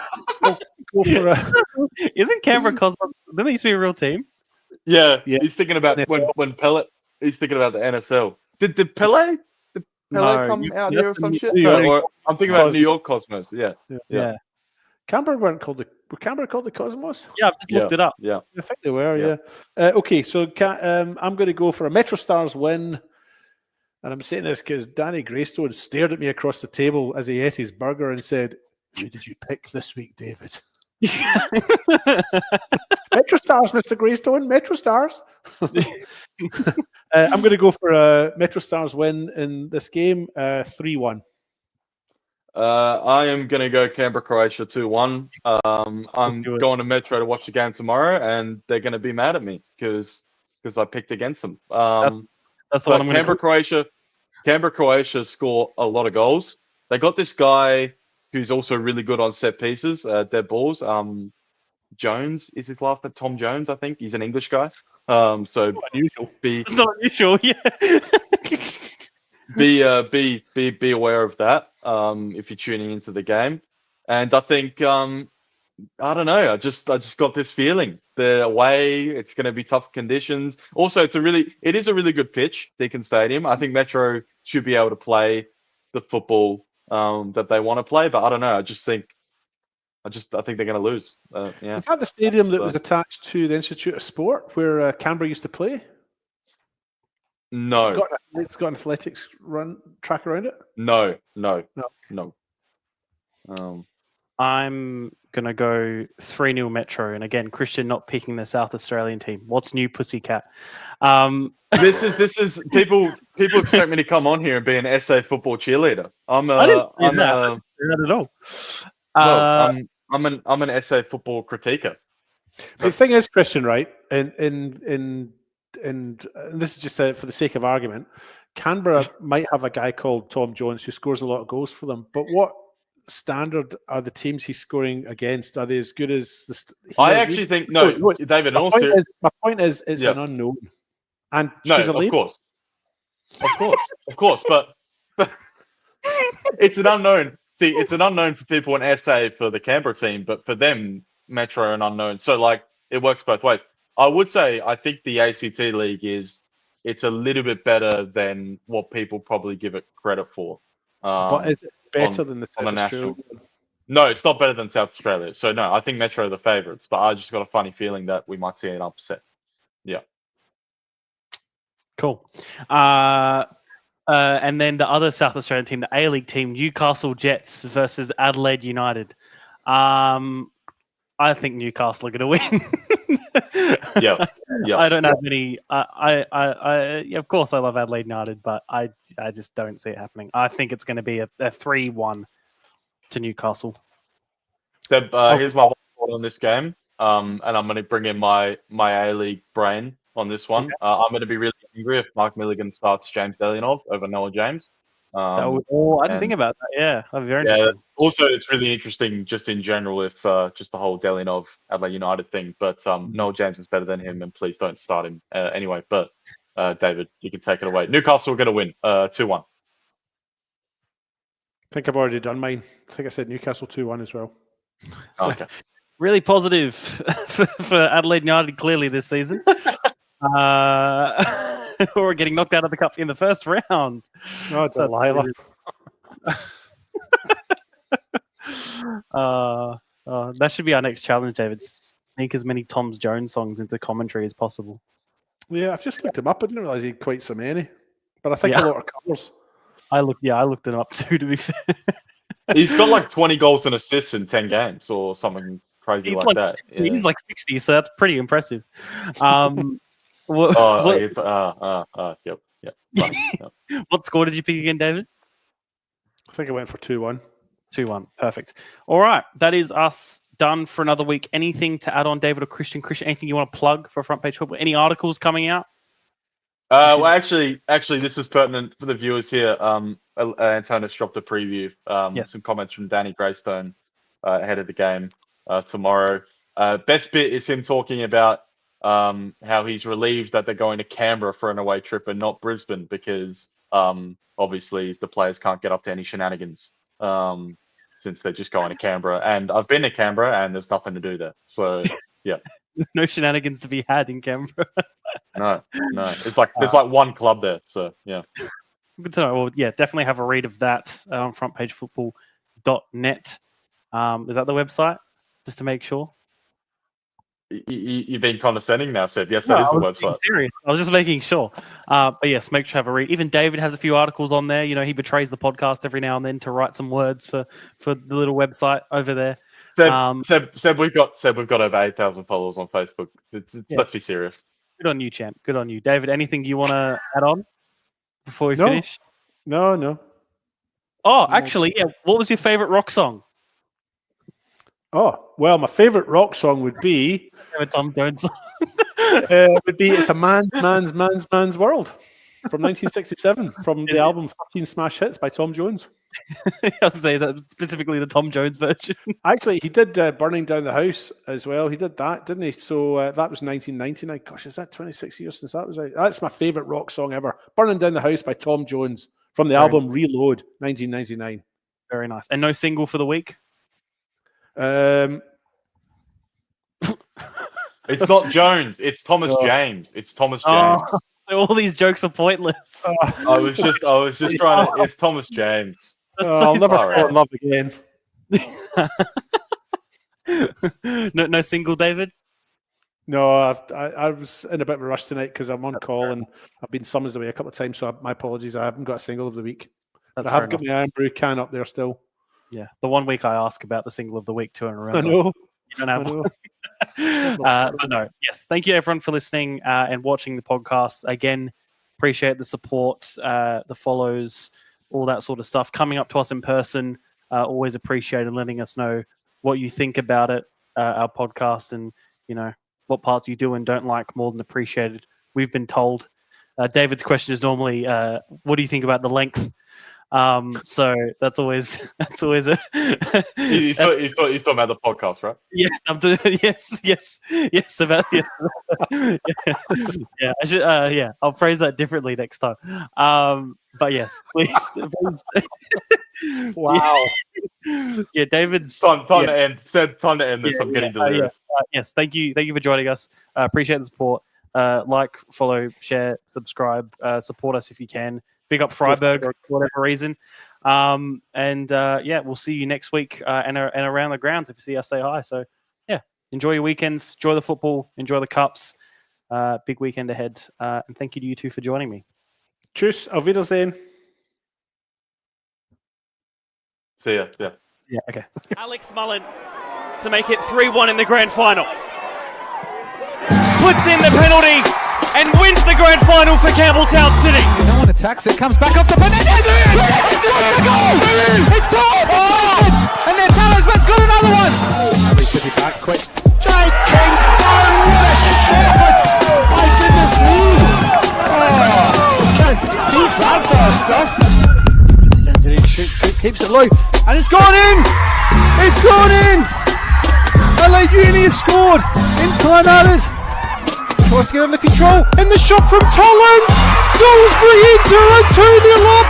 Still Butler with another chance, it's 3-1 to Playford! Persistence has paid off for Playford! One touch the keeper, puts it into the bottom corner. Beach gives him a shoulder after that as well. He's lost his clean sheet, and he's lost his head with a red card! David, this is massive! Skills to make the girls sing, and the geezers too, yeah, we're doing this thing.